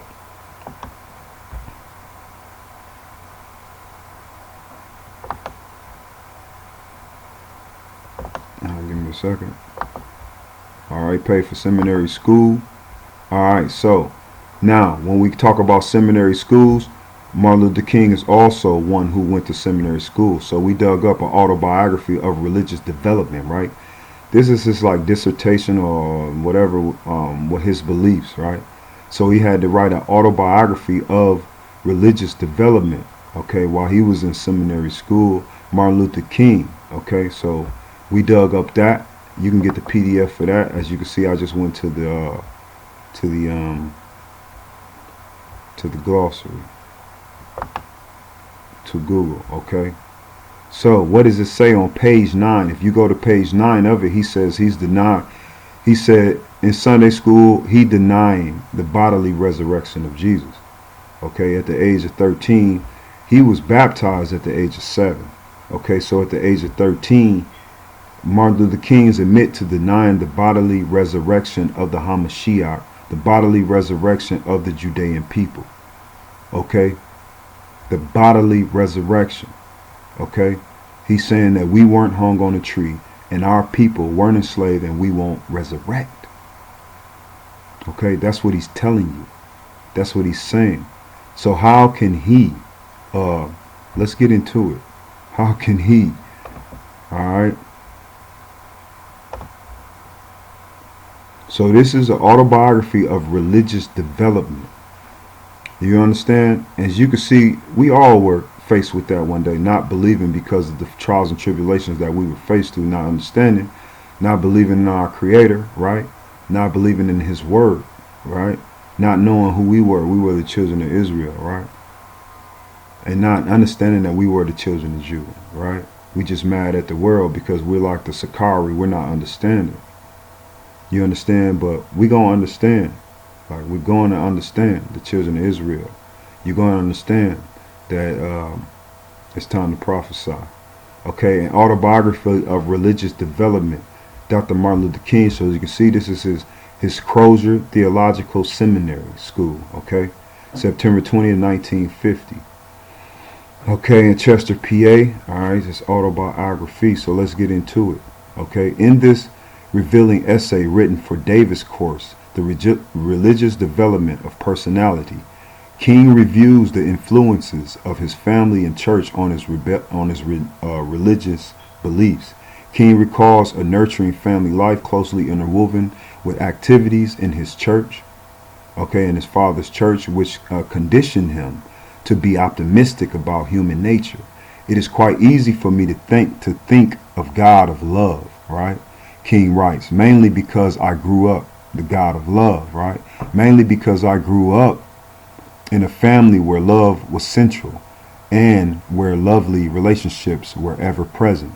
King relates seminal, all right, events in his religious development, including his baptism into the church at the age of 7. All right, so he got his baptism, all right, into the church at the age of 7.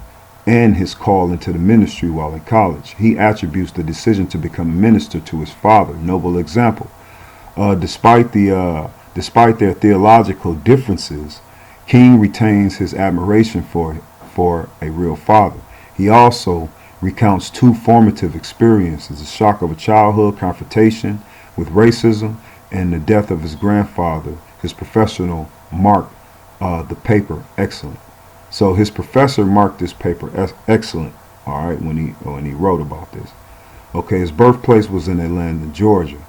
Okay, he can see the effects of his early childhood experience on my present anti-capitalism, okay, feelings. Okay, but second, let me see, let's go down.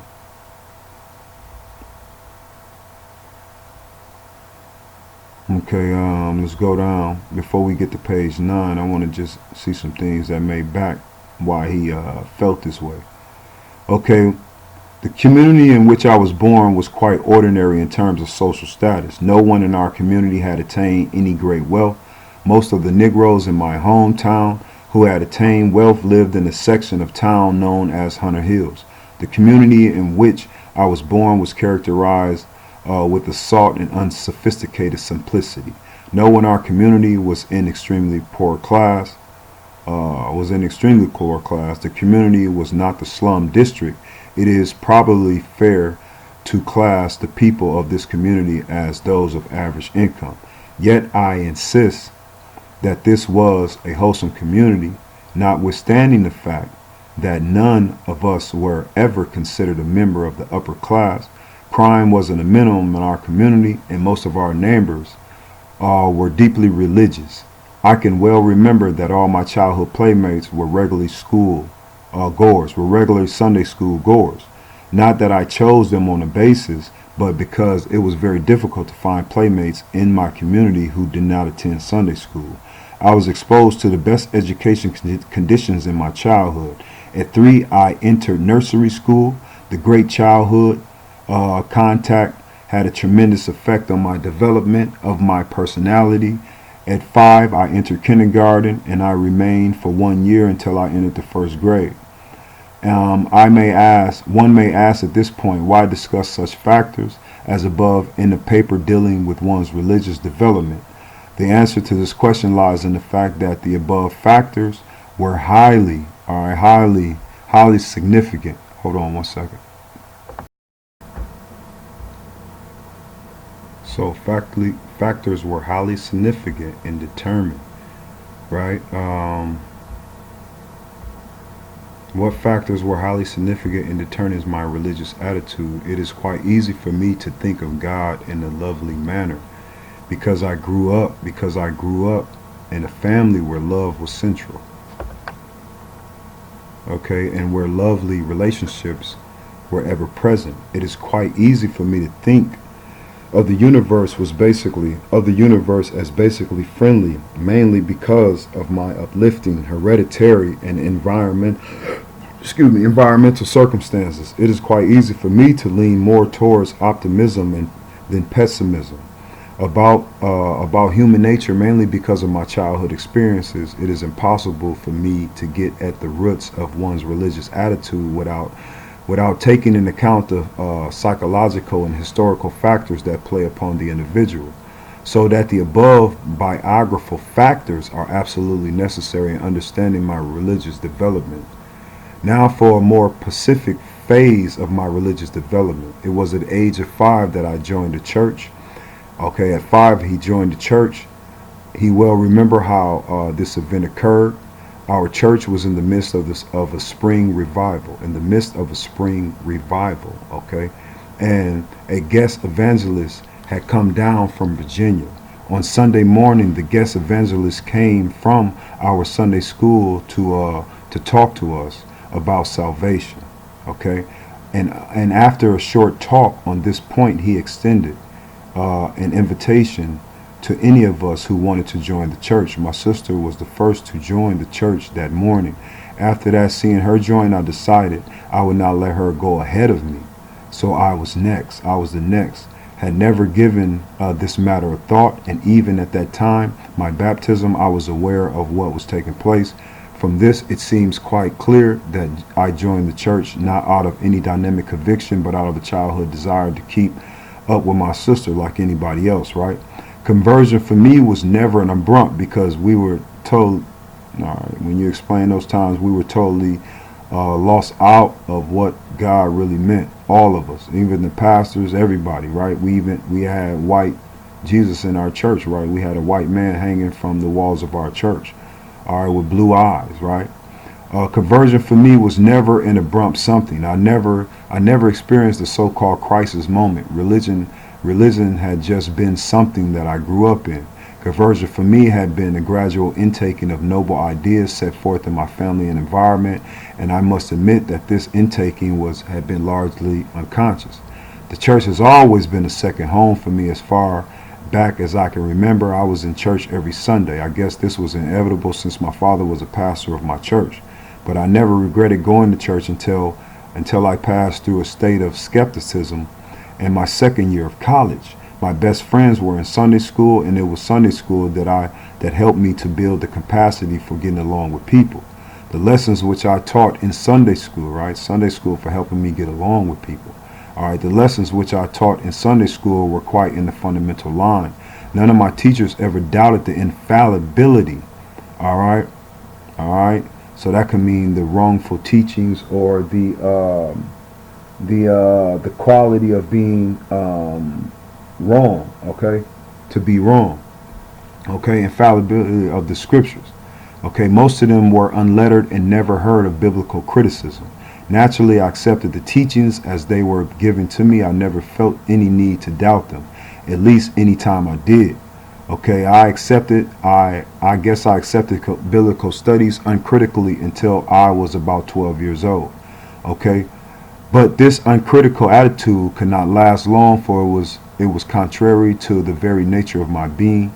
I had always been the questioning and precocious type. At the age of 13, shocked my Sunday school teacher class by denying the bodily resurrection of the Hamashiach, all right, of the Judean people.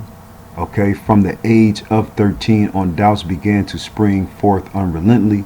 At the age of 15, I entered college, and more I see the gap between what I had learned in Sunday school and what I was learning in college. This conflict continued until I studied a course in Bible, in which I came to see that behind the legends and myths of the book were many profound truths in which I could not escape.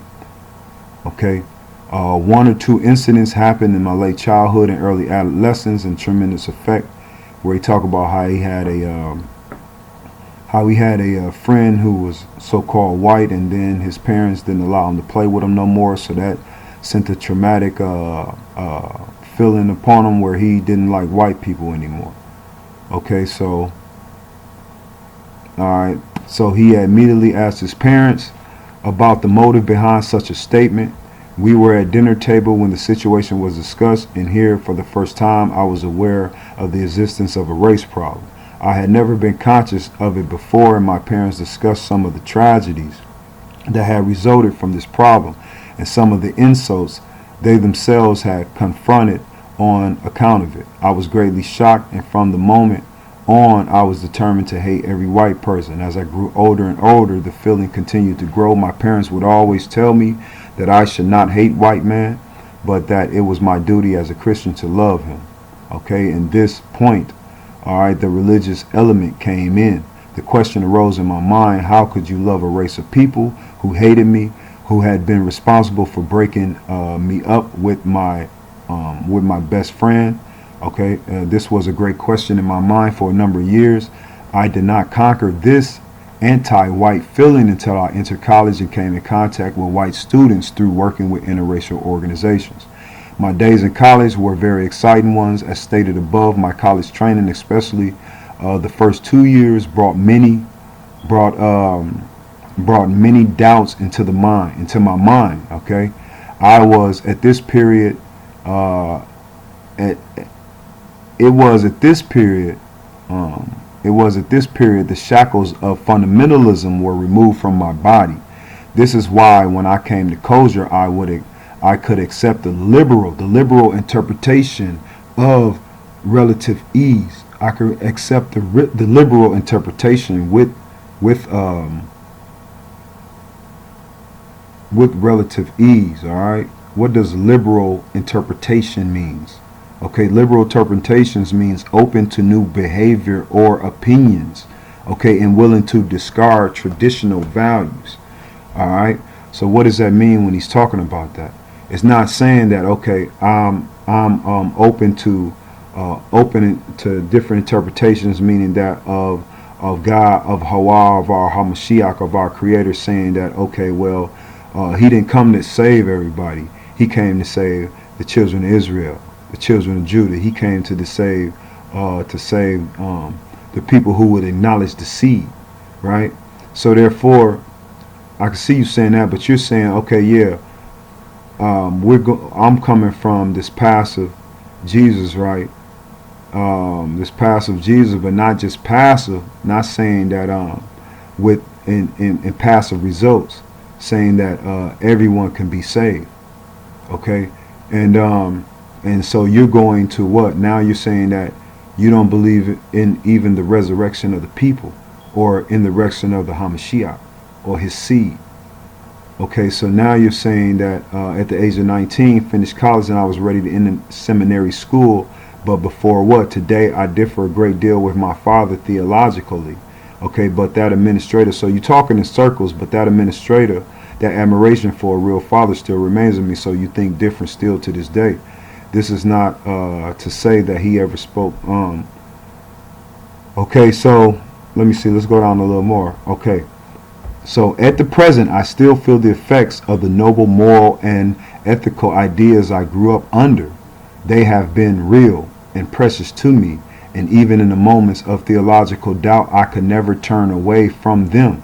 Even though I have never had an outbrook conversation experience, religion has been real to me, okay, and closely knitted to life. In fact, two cannot be separated. Religion is me, is life. Religion for me is life, okay.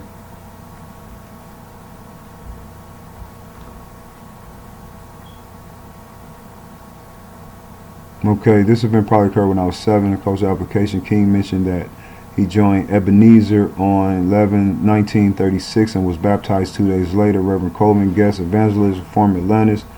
Okay, as you can see, this is interesting. For do you think the characteristics of most people? He wrote, this is early, King's semester in Bible Morehouse. Okay, see, King, still I was too young for school. Let me see, my mother took me on. Okay, so as you can see, man, Martin Luther King said he did not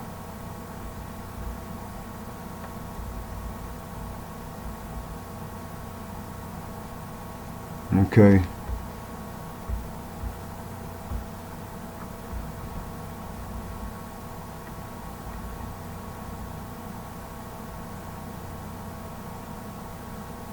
Okay, he said he did not believe in the resurrection of the Hamashiach or of the physical resurrection of the people, period. Okay, why? Was it because he wasn't poor enough? Why? What was it? Because he wasn't taught right? Just like the rest of us, right? We didn't believe enough, right? Because why? Because the people that was teaching us, right?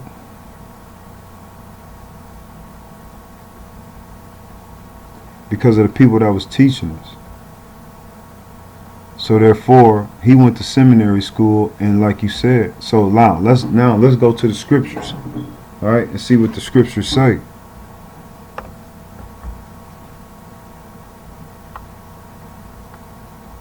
Let's see what the scriptures say. All right, so let's finish where we left off. Let's go to Jeremiah 8:8. Pull out your swords real quick, so we can just get into it. Jeremiah 8:8.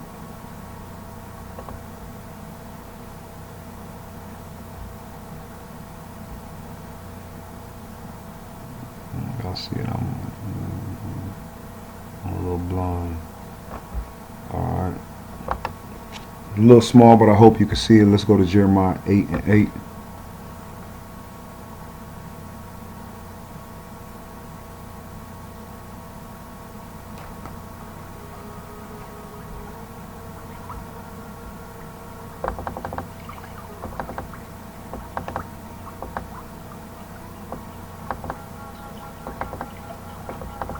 Okay. So Jeremiah 8:13 talks about deception by false prophet. Deception by false prophet. Okay. Y'all there? So it says, how can you say we are wise because we have the word of the Lord? Right? How can you say we are wise because we have the word of the Lord when your teachers have twisted it by writing lies? Okay, when your teachers have twisted it by writing lies. These wise teachers will fall into the trap of their own foolishness. Okay? So could he be talking about the writings of Paul? Okay? For wise teachers will fall into the traps of their own foolishness, for they have rejected the word of Ahchwa. Okay? The word of the Lord. Are they so wise after all? Okay, 10. I will give their wives to others, and their farms to strangers, and the least of the greatest. Alright? From the least to the greatest, their lives are ruled by greed. Yes, even my prophets and priests are like that. Right? Even my prophets and priests are like that. They are all frauds. They offer superficial treatments for my people's mortal wounds. Okay, they give assurance of peace when there is no peace. Okay? They give assurance for peace when there is no peace. Are they ashamed of these disgusting acts? Not at all. They don't even know how to blush. Therefore, they will lie among the slaughtered. They will be brought down when I punish them, says Ahchwa. I will surely consume them. Okay, there will be no more harvest of figs and grapes. Okay, the fruits will all die. Whatever I gave them will soon be gone. I, Ahchwa, have spoken. All right, that's Jeremiah 8 and 13. So as you can see what's going on to these false prophets. All right, these false prophets, like it said that, like Father Gropey, who was sent to us from seminary school. All right, and we're going to get into that, seminary school, right? So let's go to Isaiah 50 and 1. Let's check out Isaiah 50 and 1. Let's see what Isaiah is talking about, our prophet Isaiah, right? And we know these are just the terms that we can understand through the titles, right? Titles, right? So let's go to Isaiah 50. So now we talk about the Lord's obedient servant in Isaiah 50 and 4. Yeah, Isaiah 50 and 4. Israel's sin and the servant obedience. Okay, let's go down to 50 and 4. Isaiah 50 and 4. Okay.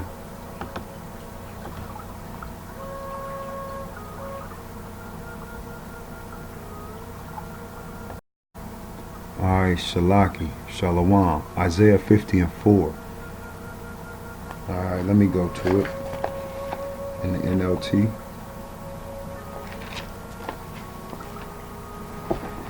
Let me go to it in the NLT real quick. Isaiah 50 and 4. Alright. Now after the Passat. And what does it says? The Lord's obedient servant.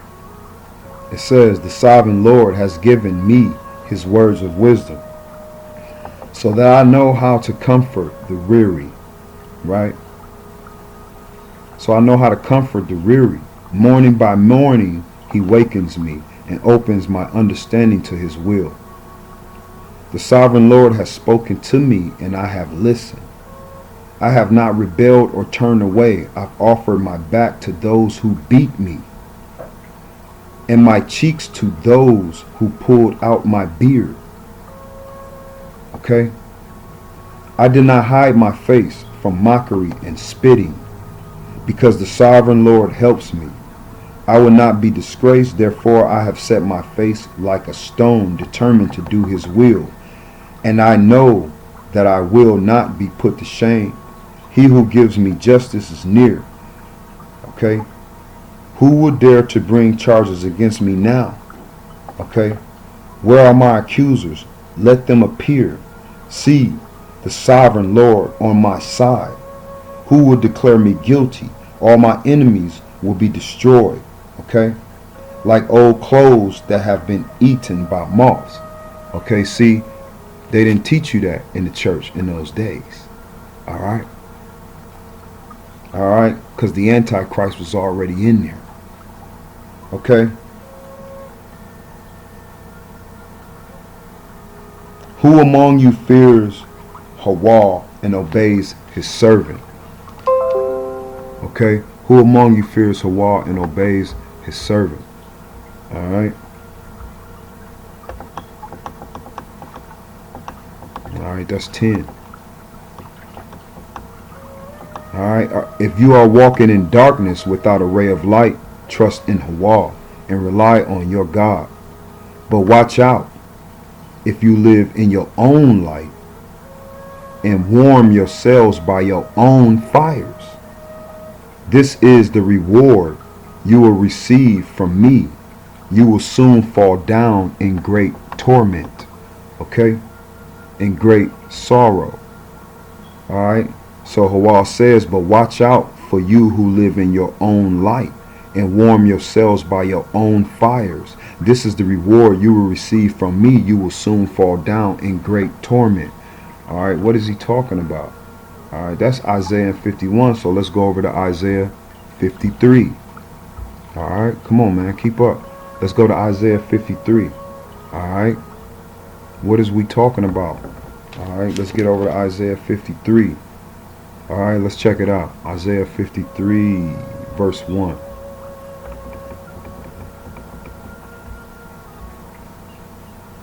All right, Isaiah 53 says, "Who has believed our message?" Okay, this is Isaiah. Okay, who has believed our message? All right, the son of Emmanuel, right? Of this sign, all right? Not a name, this sign, right? Who has believed our message? To whom has the Lord revealed his powerful arms?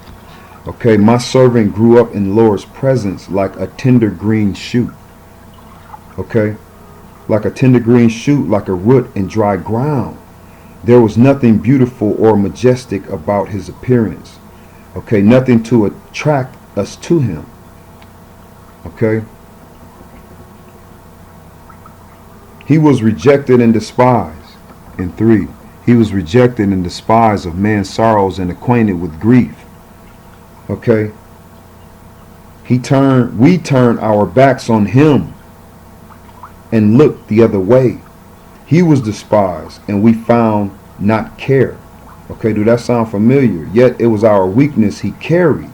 Okay, it was our sorrows that weighed him down, and we thought his troubles were a punishment from Ahchwa. Okay, a punishment for his own sins, right? For his own sins.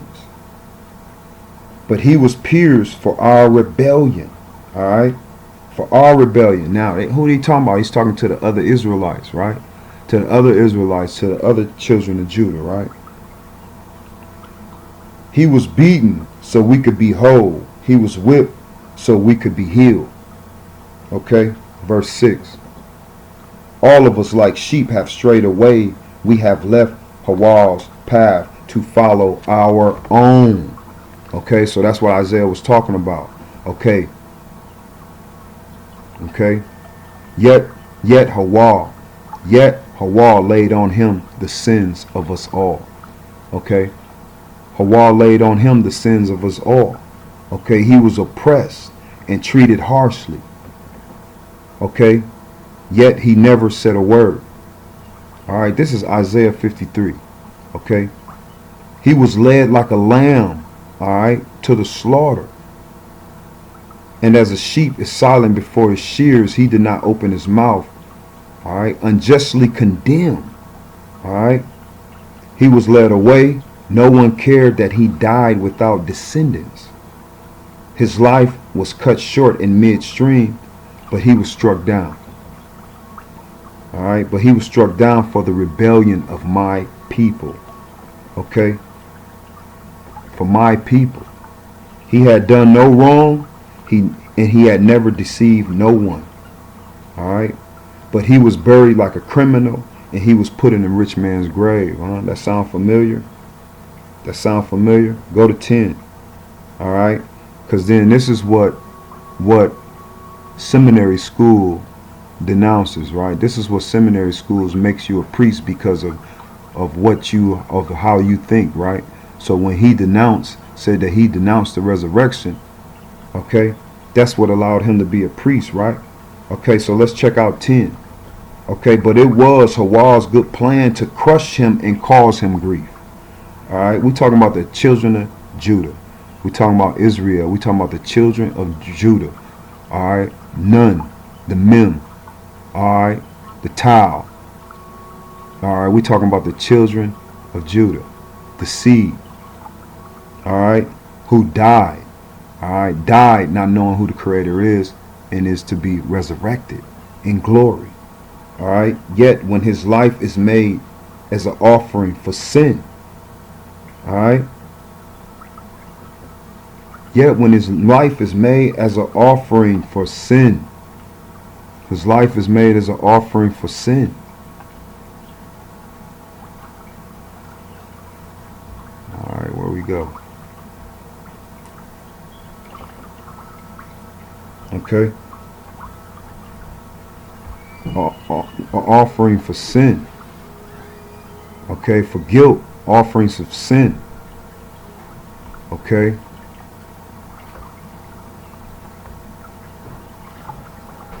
He will have many descendants. I'm recording, yeah. He will have many descendants. He will enjoy a long life. Okay? When his life is made an offering, alright? When his life is made an offering for sin, he will have many descendants. Okay? He will enjoy a life. Okay? And the Lord's good plan will prosper in his hands. So it's telling you about a resurrection right there in Isaiah 53. It says, let's go back. Okay, to 10. It says, but it was Hawar's good plan to crush him and cause him grief. Yet when his life is made an offering for sin, his life is made an offering for sin, he will have many descendants. Okay? He will enjoy a long life. So it's telling you after his life is made an offering for sin, then he will enjoy a long life, and the Lord's good plan will prosper in his hands. Okay? That's the resurrection right there. When he sees all that is accomplished by his anguish, he will be satisfied. Okay? And because of his experience, my righteous servants will make it possible for many to be counted righteous, for he will bear all the sins. Okay? That's what they deny. Okay? I will give him the honors of a victorious soldier because he exposed himself to death. All right? So it's telling you about a resurrection. He exposed himself to death. He was counted among the rebels. All right, he bore the sins of many and interceded for rebels. All right, it's talking about your Judean seed, your Judean people. All right, so let's go to Ezekiel. All right, Ezekiel 28, 25 and 26. Okay, Ezekiel 28, 25 and 26. 28.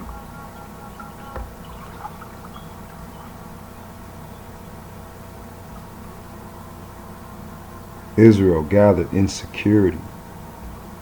Okay?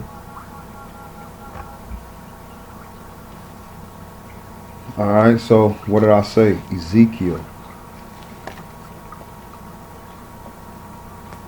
Ezekiel 28. 25 and 26. The restoration for Israel. Okay, this is what the sovereign Lord says. So wow. The people of Israel will again live in their own land, the land I gave my servant Jacob. For I will gather them from a distant lands where I have scattered them. Okay. I will reveal to all the nations, to the nations of the world, my holiness among my people. They will live safely in Israel and build homes and plant vineyards. And when I punish their neighboring nations. See, that's what the part about the Hamashiach, they don't tell you. That's the part about Christ that in the churches and in the seminaries that taught to not teach you. Alright? Alright? And when I punish the neighboring nations that treated them with contempt, they will all know that I am Lord their God. Okay? They will all know that I am Lord their God. Okay? When I punish their neighboring nations that treated them with contempt. Alright? So Jeremiah, and that leads to Jeremiah 31 and 1. Alright, Jeremiah 31 and 1.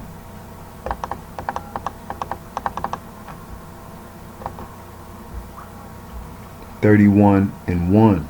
31 and 31, sorry.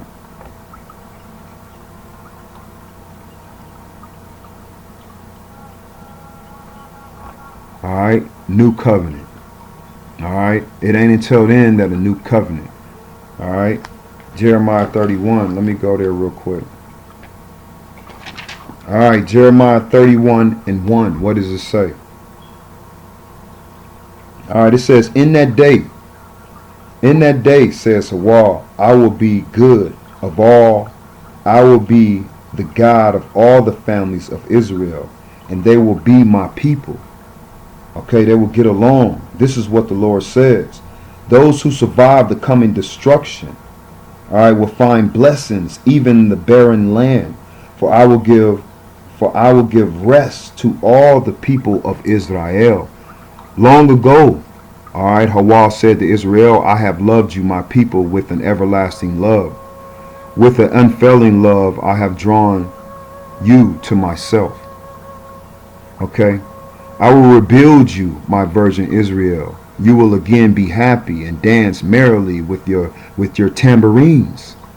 Again, you will plant your vineyards on your mountains of Samaria. Okay? And eat from your own gardens there.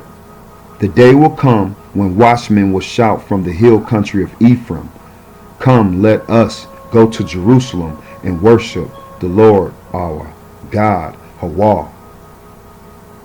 Okay?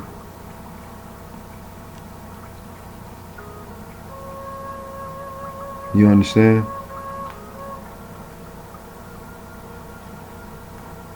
And you understand?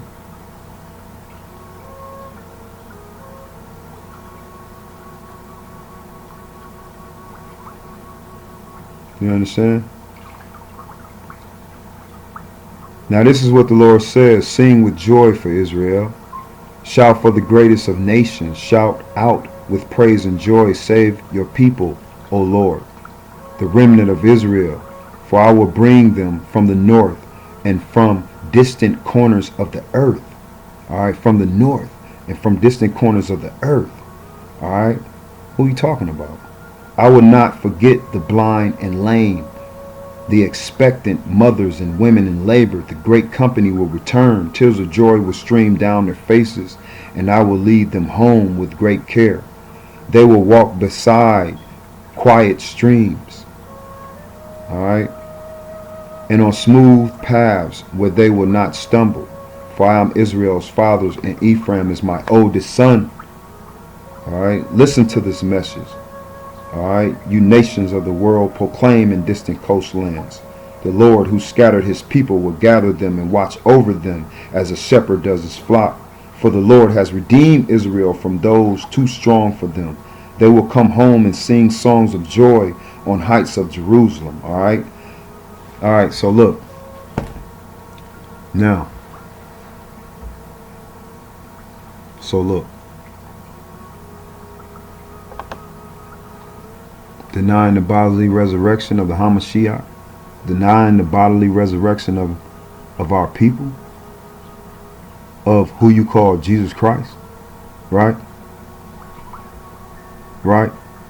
So check this out. Alright, well, who is this? Trading truth for a social gospel. Remember, I hit you over the head with this, right? So, what is it talking about? So as we go into it, some even believe Rockefellers are part of a secret cabal working against the best interests of the United States, alright, or of the Americans, or the Ame'ricans, carrier actors in my family, as me as internationalists and comprising with others around the world to build more integrated global political and economic structures, one world if you may, right? In the large, I stand guilty and profound of it, right? Rockefeller provided support to 220 churches and missionary organizations, all right, of his own denomination, all right, Baptists, as well as to about, all right, Baptists as well as about 80 institutions of other denominations, okay, to more than 160 social welfare and moral reform organizations and institutions, and to more than 100 schools and universities. Okay, now, what it say? Go to Ephesians 4:14. It says, we should no longer be children tossed and fro and carried about with every wind of doctrine by the trickery of men, okay, and cunning craftiness of deceit plotting.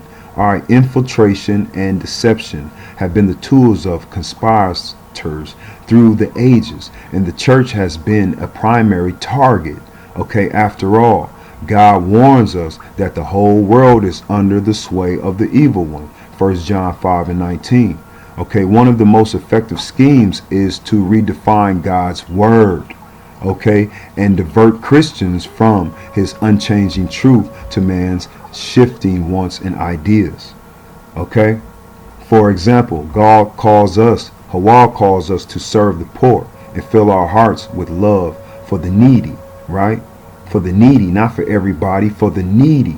That's why his future followers around the world have willingly, his true followers around the world have willingly given their lives to share his truth and love in perilous places. But today, world-centered churches illustrate a different kind of service, okay, a different kind of service designed to please man rather than God.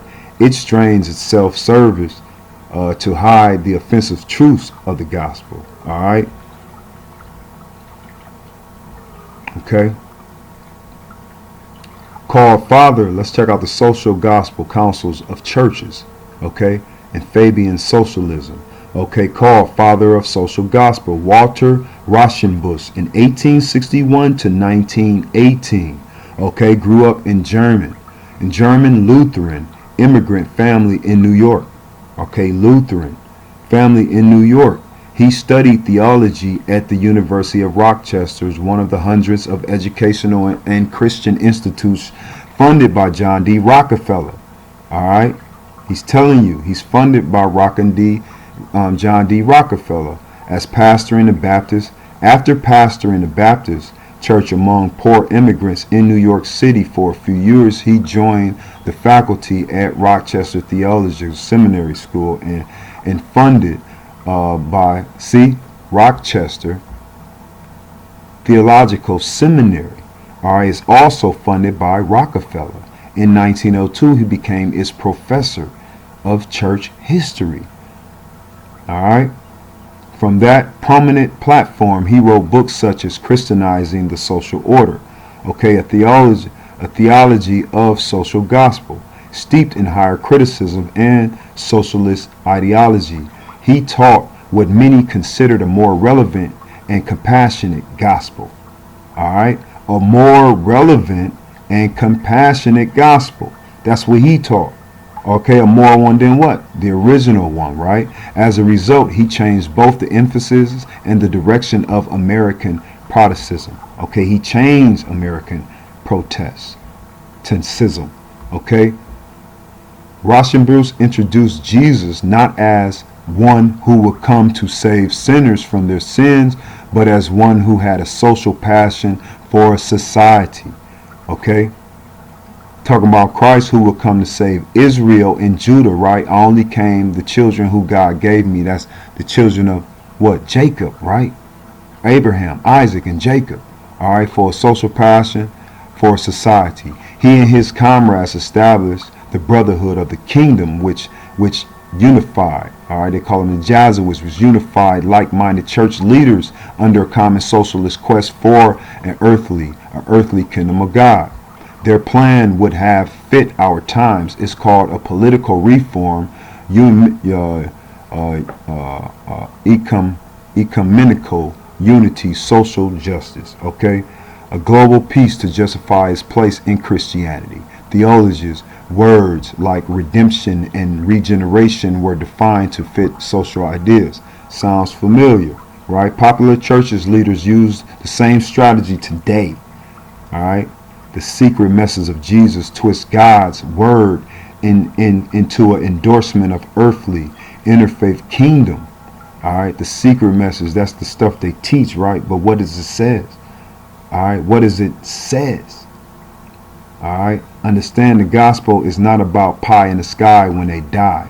Okay, it is about imperative. It is imperative that the up and coming generation recognize that the Bible, okay, Jesus, Yeshua was committed to the realization of a new social order in this world. Becoming a Christian, therefore, is a call to social action. All right, in 1907, Rauschenbusch met with the leaders of Fabian socialism in England. Sidney Webb, Beatrice, all right, unlike impatient Marxist revolutionaries, the methodical Fabians, all right, Fabians, liars, emphasize peaceful transformations through propaganda and infiltration of universities and seminaries and churches. All right, through the years, the social movement grew to include, all right, Russell, who wrote Open Conspiracy, all right, and a bunch of others. All right, you can get the names Like I told you, we already done dropped this drop. Alright, so as you can see, this has to do with Hitler's eugenics program. Alright, mind control. Alright. So as you can understand or overstand.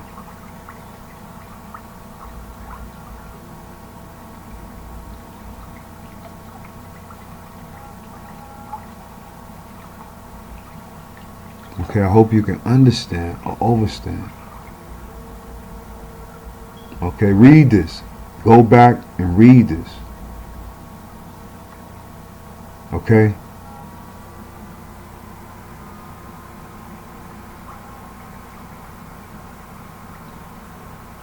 Okay, read this. Okay?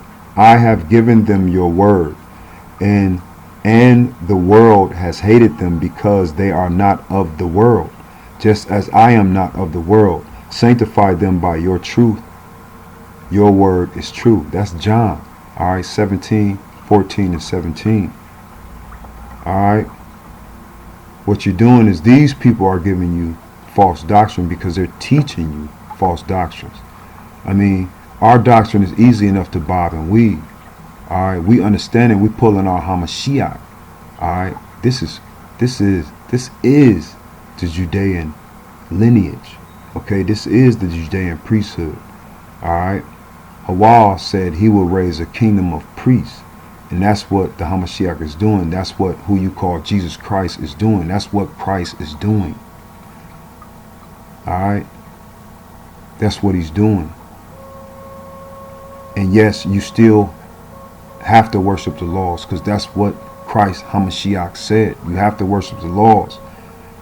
Alright, so what it is that you don't have to worship is the ordinance of the laws. Alright, the ordinance of the laws, that is the sacrifices. Alright, the food sacrifices, the food offerings, the meat sacrifices, all those things. Okay, all you have to do is what you would call the 10 Commandments. Okay, and in the 10 Commandments, the 4th commandments, if you go to Exodus 20, is worship the Shabbat. You shall observe the Shabbat. Alright, observe the Shabbat. Alright, observe the Shabbat. Alright, but you must recognize the seed. That will be the stone that the builders reject. You must recognize the seed. Like all the prophets did before, you must recognize the seed. Alright, that's what they're hiding from you. That's what the prophets are hiding from you. Okay, because they don't want Judah. They don't want Judah to be in the forefront, because then they know it's time to pay. It's time to pay. Alright? It's time to pay. This right here is the Antichrist. Alright? The Social Gospel Council of Churches in Fabian Socialism. These are your Jesuits. Okay? Who sent here to give you messiahs. Alright? Passive messiahs. To give you messiahs with the wrong purpose, so you don't understand what you are to do, what you are to prophesize what you are to prophesize to Judah to do, and that is to raise up your kingdom. All of you, not some of you, all of you. Alright? To where only a third will make it.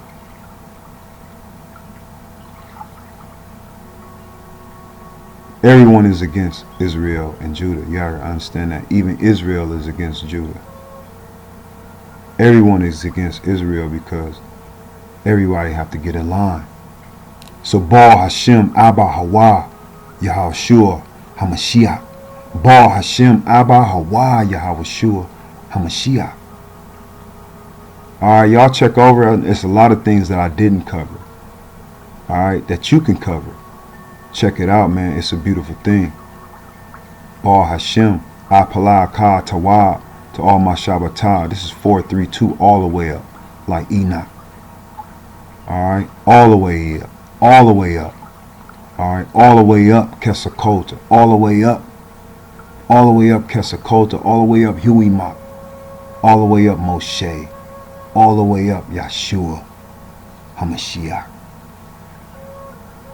all the way up Jehu all the way up Isaiah's son. What's his name? Ma. Call him Ma. You understand? To all our seeds, prophesied seeds to bring us up, our saviors to bring us up. That is Hawa. Hawa is that Ruach, is that Holy Spirit. Alright, so remember Sachem. You understand? Remember Sachem. Remember Shaman. Remember Medicine Man, Spiritual Leader, Traditional Healer. Alright, you can change the titles, but you can't change the Ruach, and that's what you understand. You got to represent the Ruach. You can change the titles, but you can't change the Ruach. This 432 all the way up. 9 above. The firmament, man. We chasing hounds from the barriers. Get down and lay down. Law is vibration. Vibration is law. Big ups to the Dragon sponsors. Twist up a lot.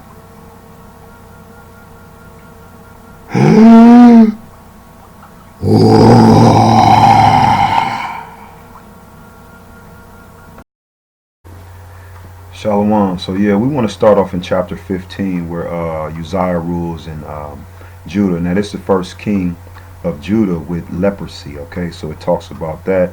He did what was pleasing in the Lord's sight. Let's get over to 15 real quick. Alright, and we want to try to breeze through this, but we want to leave, keep it detailed. Alright, no, it's because it's a lot to cover. Alright, so chapter 15, Uzziah rules in Judah. He did what was pleasing. You go down to 3. He did what was pleasing in the sight of the Lord, just as his father Amaziah had done. But he did not destroy the pagan shrines, and the people still offer sacrifices and burnt incense there. The Lord struck the king with leprosy. Okay, he struck the king with leprosy. The Lord, and 5. The Lord struck the king with leprosy, which lasted until the day he died. Okay, just because of that. Okay, and when Uzziah died, he was buried with the ancestors of David. Okay, Zechariah rules in Israel. Okay, Zechariah, he was killed by Shalom, but Zechariah actually refused to turn from the sins of Jeroboam also. But Zechariah was the last prophecy of that 5 dynasty from Jehu, okay, because they would get the lands back from Esau, okay, and so Shalom kills Zechariah, and Shalom rules for 1 month, okay, and he does evil, and then Menahem does evil in the other side of Hawa, okay. So you go down to 16. Verse 16. Okay, so then it says, at the time Menahem destroyed the town of Chippewa. Okay, Chippewa. Sounds familiar, don't it? And all the surrounding countrysides as far as Tisra, because its citizens refused to basically surrender the towns. So he killed the entire population. Okay, he killed the entire population of Israel. Okay, over in Tisra. Alright, in Chippewa, as far as Tisra, he killed the entire population and ripped open the pregnant women. Okay, so he was trying to kill all the babies. Okay, now why was he trying to kill all the babies? Okay, why was he trying to kill all the babies? Okay, so Menahem, son of Gadi, began to rule over Israel in the 39th year of King Uzziah of Judah. Okay, but Menahem did what was evil in the Lord's sight. So in 19, when you go down to 19, then King Tiglath-Pileser of Assyria invaded the land. Okay, so this is when Assyria invades the land of Israel. Okay, Assyria invades the land, but Menahem paid him 37 tons of silver to gain his support, to tighten his grip on the royal power. Okay, Menahem extorted the money from the rich of Israel, demanding that each of them pay 50 pieces of silver to King of Assyria. So the king of Assyria turned from attacking Israel and did not stay in the land. Okay, so basically Menahem, all right, the king of Assyria, extorted rich people of Israel, okay, for Tiglath-Pileser, for the king of Assyria, all right, for them basically not to be carried away into captivity. So it wasn't an extortion because something was going to happen, okay. All right, and so at that time, Israel is not carried away into captivity, okay, and Pekahiah rules in Israel, and he does what evil? He does the same thing of Jeroboam, not tearing down those the pagan shrines, those two calves, the two bulls, the two calves, I mean, over in Dan and Naphtali.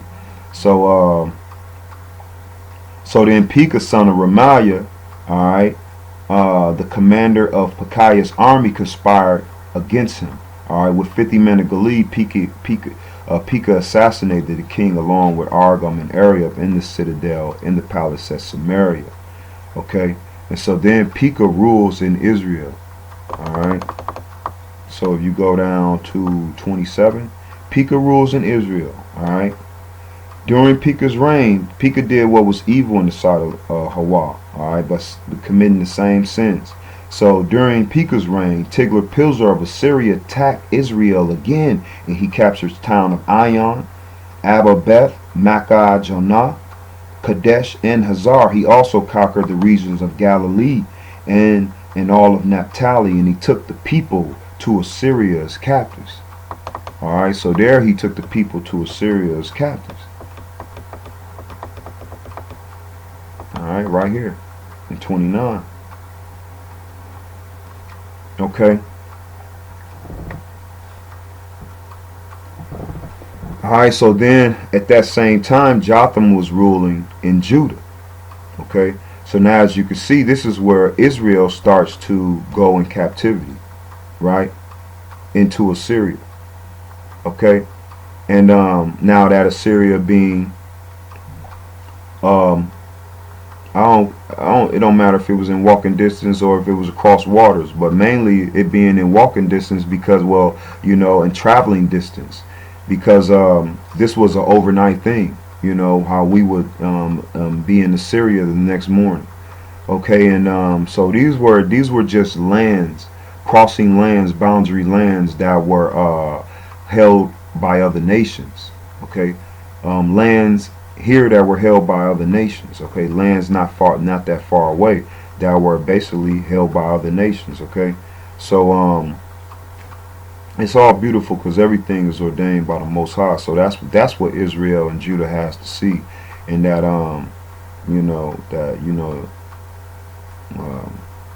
so Jotham rules in Judah. Jotham, son of Uzziah, began to rule in Judah the second year of King Pekah's reign.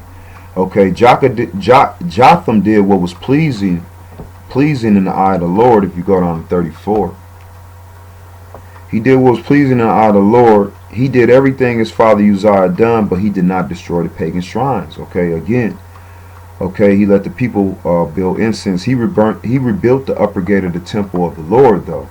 Okay, the rest of the events in Jotham's reign and everything he did is recorded in the book of Kings of Judah. In those days the Lord began to send, if you go down to 36, so in those days the Lord began to send King Rezin of Aram and King Pekah of Israel to attack Judah.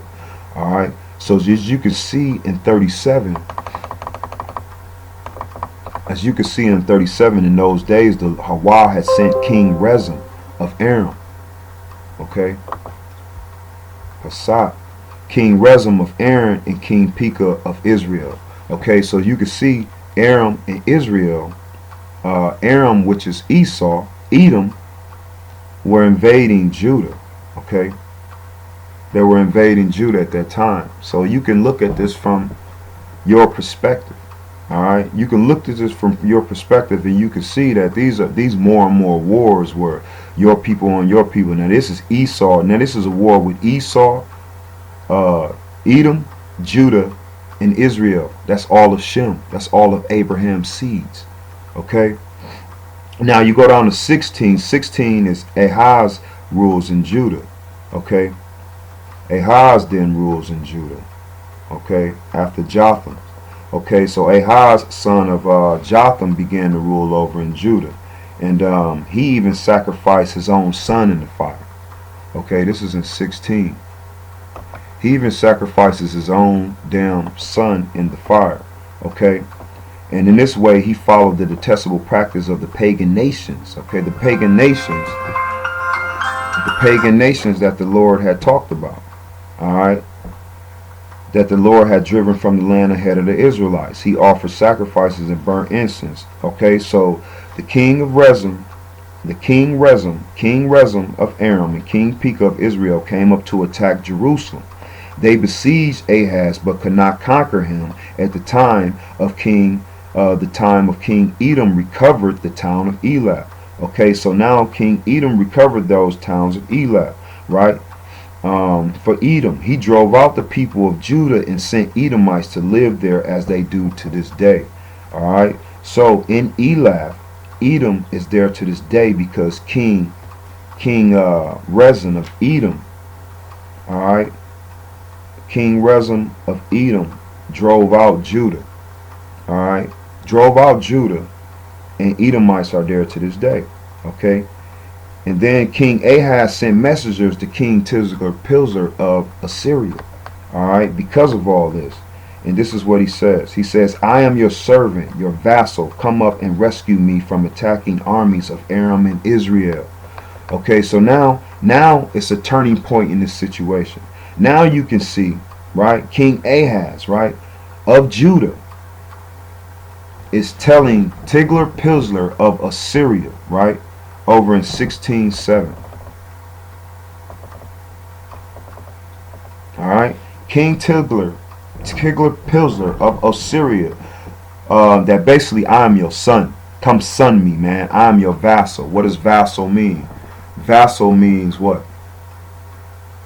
Vassal means a holder of land by feudal tenure or conditions of homage or allegiance. So basically, Ahaz, the king of Judah, was telling the king of Assyria that I have an allegiance with you, okay, and I am holding this land for you. Come rescue me, okay, come rescue me from the armies of Aram and Israel. Okay, so then Ahaz took the silver and gold from the temple of Ahchwa and the palace treasury and sent it as payment to the Assyrian king. So the Assyrian king attacked the Armenian capital of Damascus and led his population away as captives. Okay, so now he led Esau away as captives, resettling them in Ker. He also killed King Rezin. So it seems like Assyria was basically in control of everything because Assyria was playing the cleanup man, right? So Ahchwa was using Assyria to play the cleanup man. That's interesting. Wow. Wow. And we could talk about Assyria too in Jeremiah. All right, what happened with what'll happen with Assyria in Jeremiah. But so Assyria was playing cleanup man. It seemed like they really held the most power. So Ahchwa had blessed them like he blessed all of our kingdoms. Okay, so but as you can see, this is Edom, okay, drove out Judah in chapter 16. But then King Ahaz played chess with him. He called Assyria and told Assyria, look, come get this land. So now you can see Judah is setting up for our land to be took. Judah is setting up for our land to be took, and they're already set up for Israel to take captive, to go in captivity in Assyria. So as you can see, man, it's going down. So now you get over to 17. So when we go over to 17, chapter 17, so Hoshea reigns in Israel.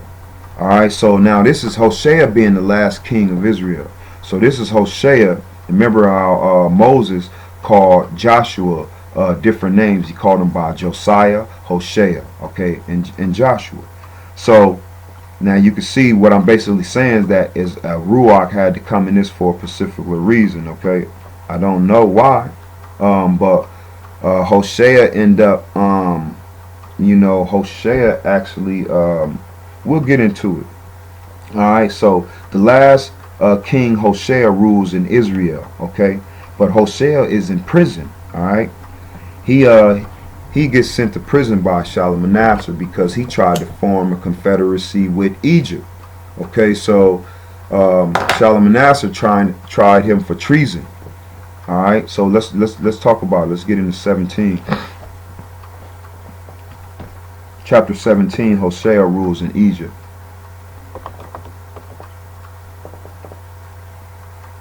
So he reigned in Samaria 9 years. He did what was evil in the Lord's sight, but not to the extent of the kings of Israel who ruled before him. Okay, so in verse 3, okay, King Shalmaneser of Assyria attacked King Hosea. So Hosea was forced to pay heavy tribute. Okay, this because we kept, going against the laws of Hawa. So Hosea was forced to pay heavy tribute to Assyria. But Hosea stopped paying the annual tribute and conspired against the king of Assyria by asking the king So of Egypt to help him shake free of Assyria's power. When the king of Assyria discovered his treachery, he seized Hosea and put him in prison. Okay, so now you can see your king of Israel, Hosea, going into prison, man. Alright, for just trying to seek help. Alright, it wasn't part of prophecy. Samaria falls to Assyria. Okay, so then when you get down to 5, then king of Assyria invaded the entire land for 3 years. Okay, for 3 years. He invaded the entire land.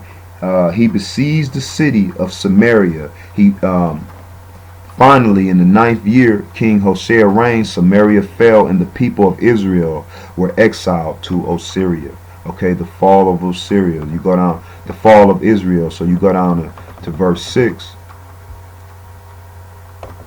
Okay, and that's the exile because of the idolatry. So when you talk about exile, that's not a good thing. Okay, when you talk about exile, that means prison, death, and or you get just, you go down to a eunuch. Okay, you go down to a eunuch in the king's palace, okay, of this idol nation.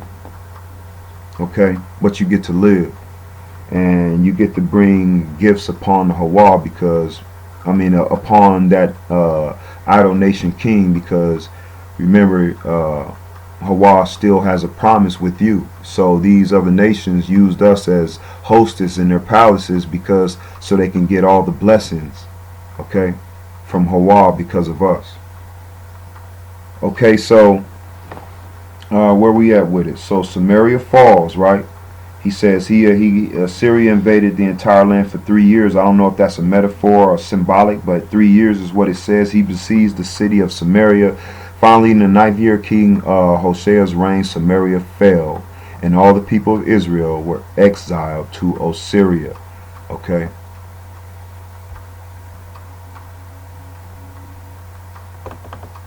Okay. They were exiled into Assyria. Okay, they were settled in the colonies of Hala, along the banks of Harbor River, in Goshen, and in the city of Medes. Okay, all right. So then it reads in 7: This disaster came upon the people of Israel because they worship idol gods. They sinned against the Lord Hawa, who had brought them safely out of Egypt and had rescued them from the power of Pharaoh. Okay, the king of Egypt, they had followed the practices of the pagan nations the Lord had driven from the land ahead of them, as well as the practices of king of Israel had mentioned. Okay, the people of Israel had also secretly done many things that were not pleasing to the Lord Hawa.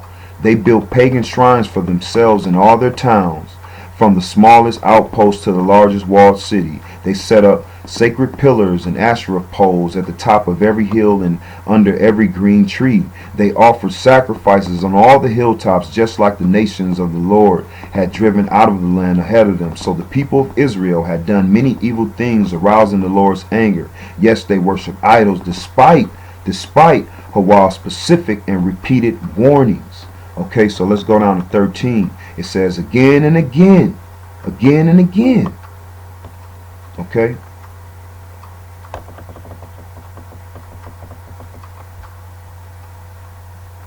Okay, it says again and again, Ahchwa has sent his prophets. He sent his prophets and his seers to warn both Israel and Judah. Turn from your evil ways. Obey my commands and decrees, the entire law that commanded your ancestors to obey, and that gave you, okay, and that gave you, and that I gave you through my servants and prophets. Okay, this is the commandment that I gave you through my servants and my prophets. Okay, but Israel would not listen. Okay, they would not listen. Okay, they were stubborn as their ancestors who had refused to believe in their Lord God, Ahchwa. They rejected his decrees and the covenant he made with their ancestors, and they despised all his warnings. They worshiped idols, so they became worthless.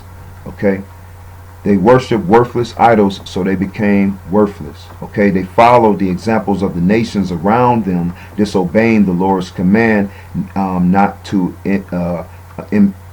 imitate them. Okay, not to imitate them. Okay, they rejected all the commands of Ahchwa, their God, and they made 2 calves from metal.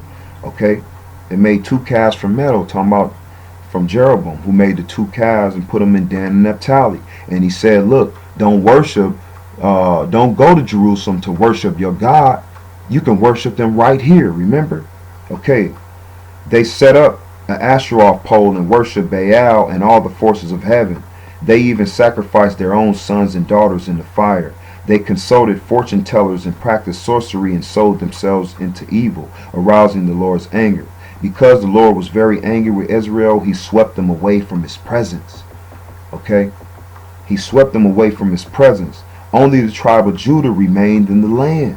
Okay, but even the people of Judah refused to obey the commands of the Lord, Ahchwa, for they followed evil practices that Israel had introduced. The Lord rejected all the descendants of Israel. He punished them by handing them over to the attackers until they banished Israel from his presence. Okay?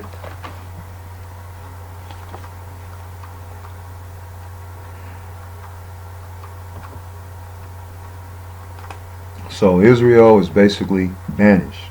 Okay, so you go down to 21. 21, for when the Lord, Ahchwa, tore Israel away from the kingdom of David, they chose Jeroboam, son of Nebat, as their king. But Jeroboam drew Israel away from following the Lord and made them commit a great sin. And the people of Israel persisted in all the evil ways of Jeroboam. They did not turn from these sins until Ahchwa finally swept them away from his presence, just as all his prophets had warned. So Israel was exiled from the land to Assyria, where they remain to this day. Okay, to this day. All right, to this day.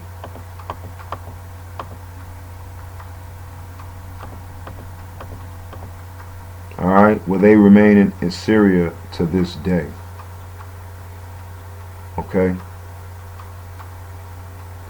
So like he said, Israel tore away from the kingdom of David. The kingdom of David. Because at this time, this was after David, after Solomon, to King Rehoboam. And we did not choose King Rehoboam. We chose this guy, Jeroboam. Okay, who was a descendant in the tribe of Benjamin. Okay. And so, even though that was prophecy, that's where it all went wrong. That's where it all went wrong. And so, at that point, through this King Hoshea, Israel is exiled to Babylon. Okay, so now all we have left is the kingdom of Judah, right? The southern kingdom, right? So now, which kingdom are you?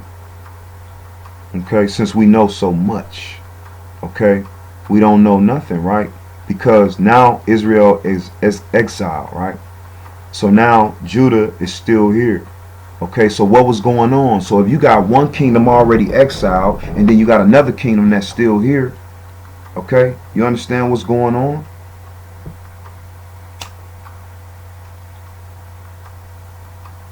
Now, did you know that it just didn't entire happen? Like, then, so Judah was still ruling, right, baby?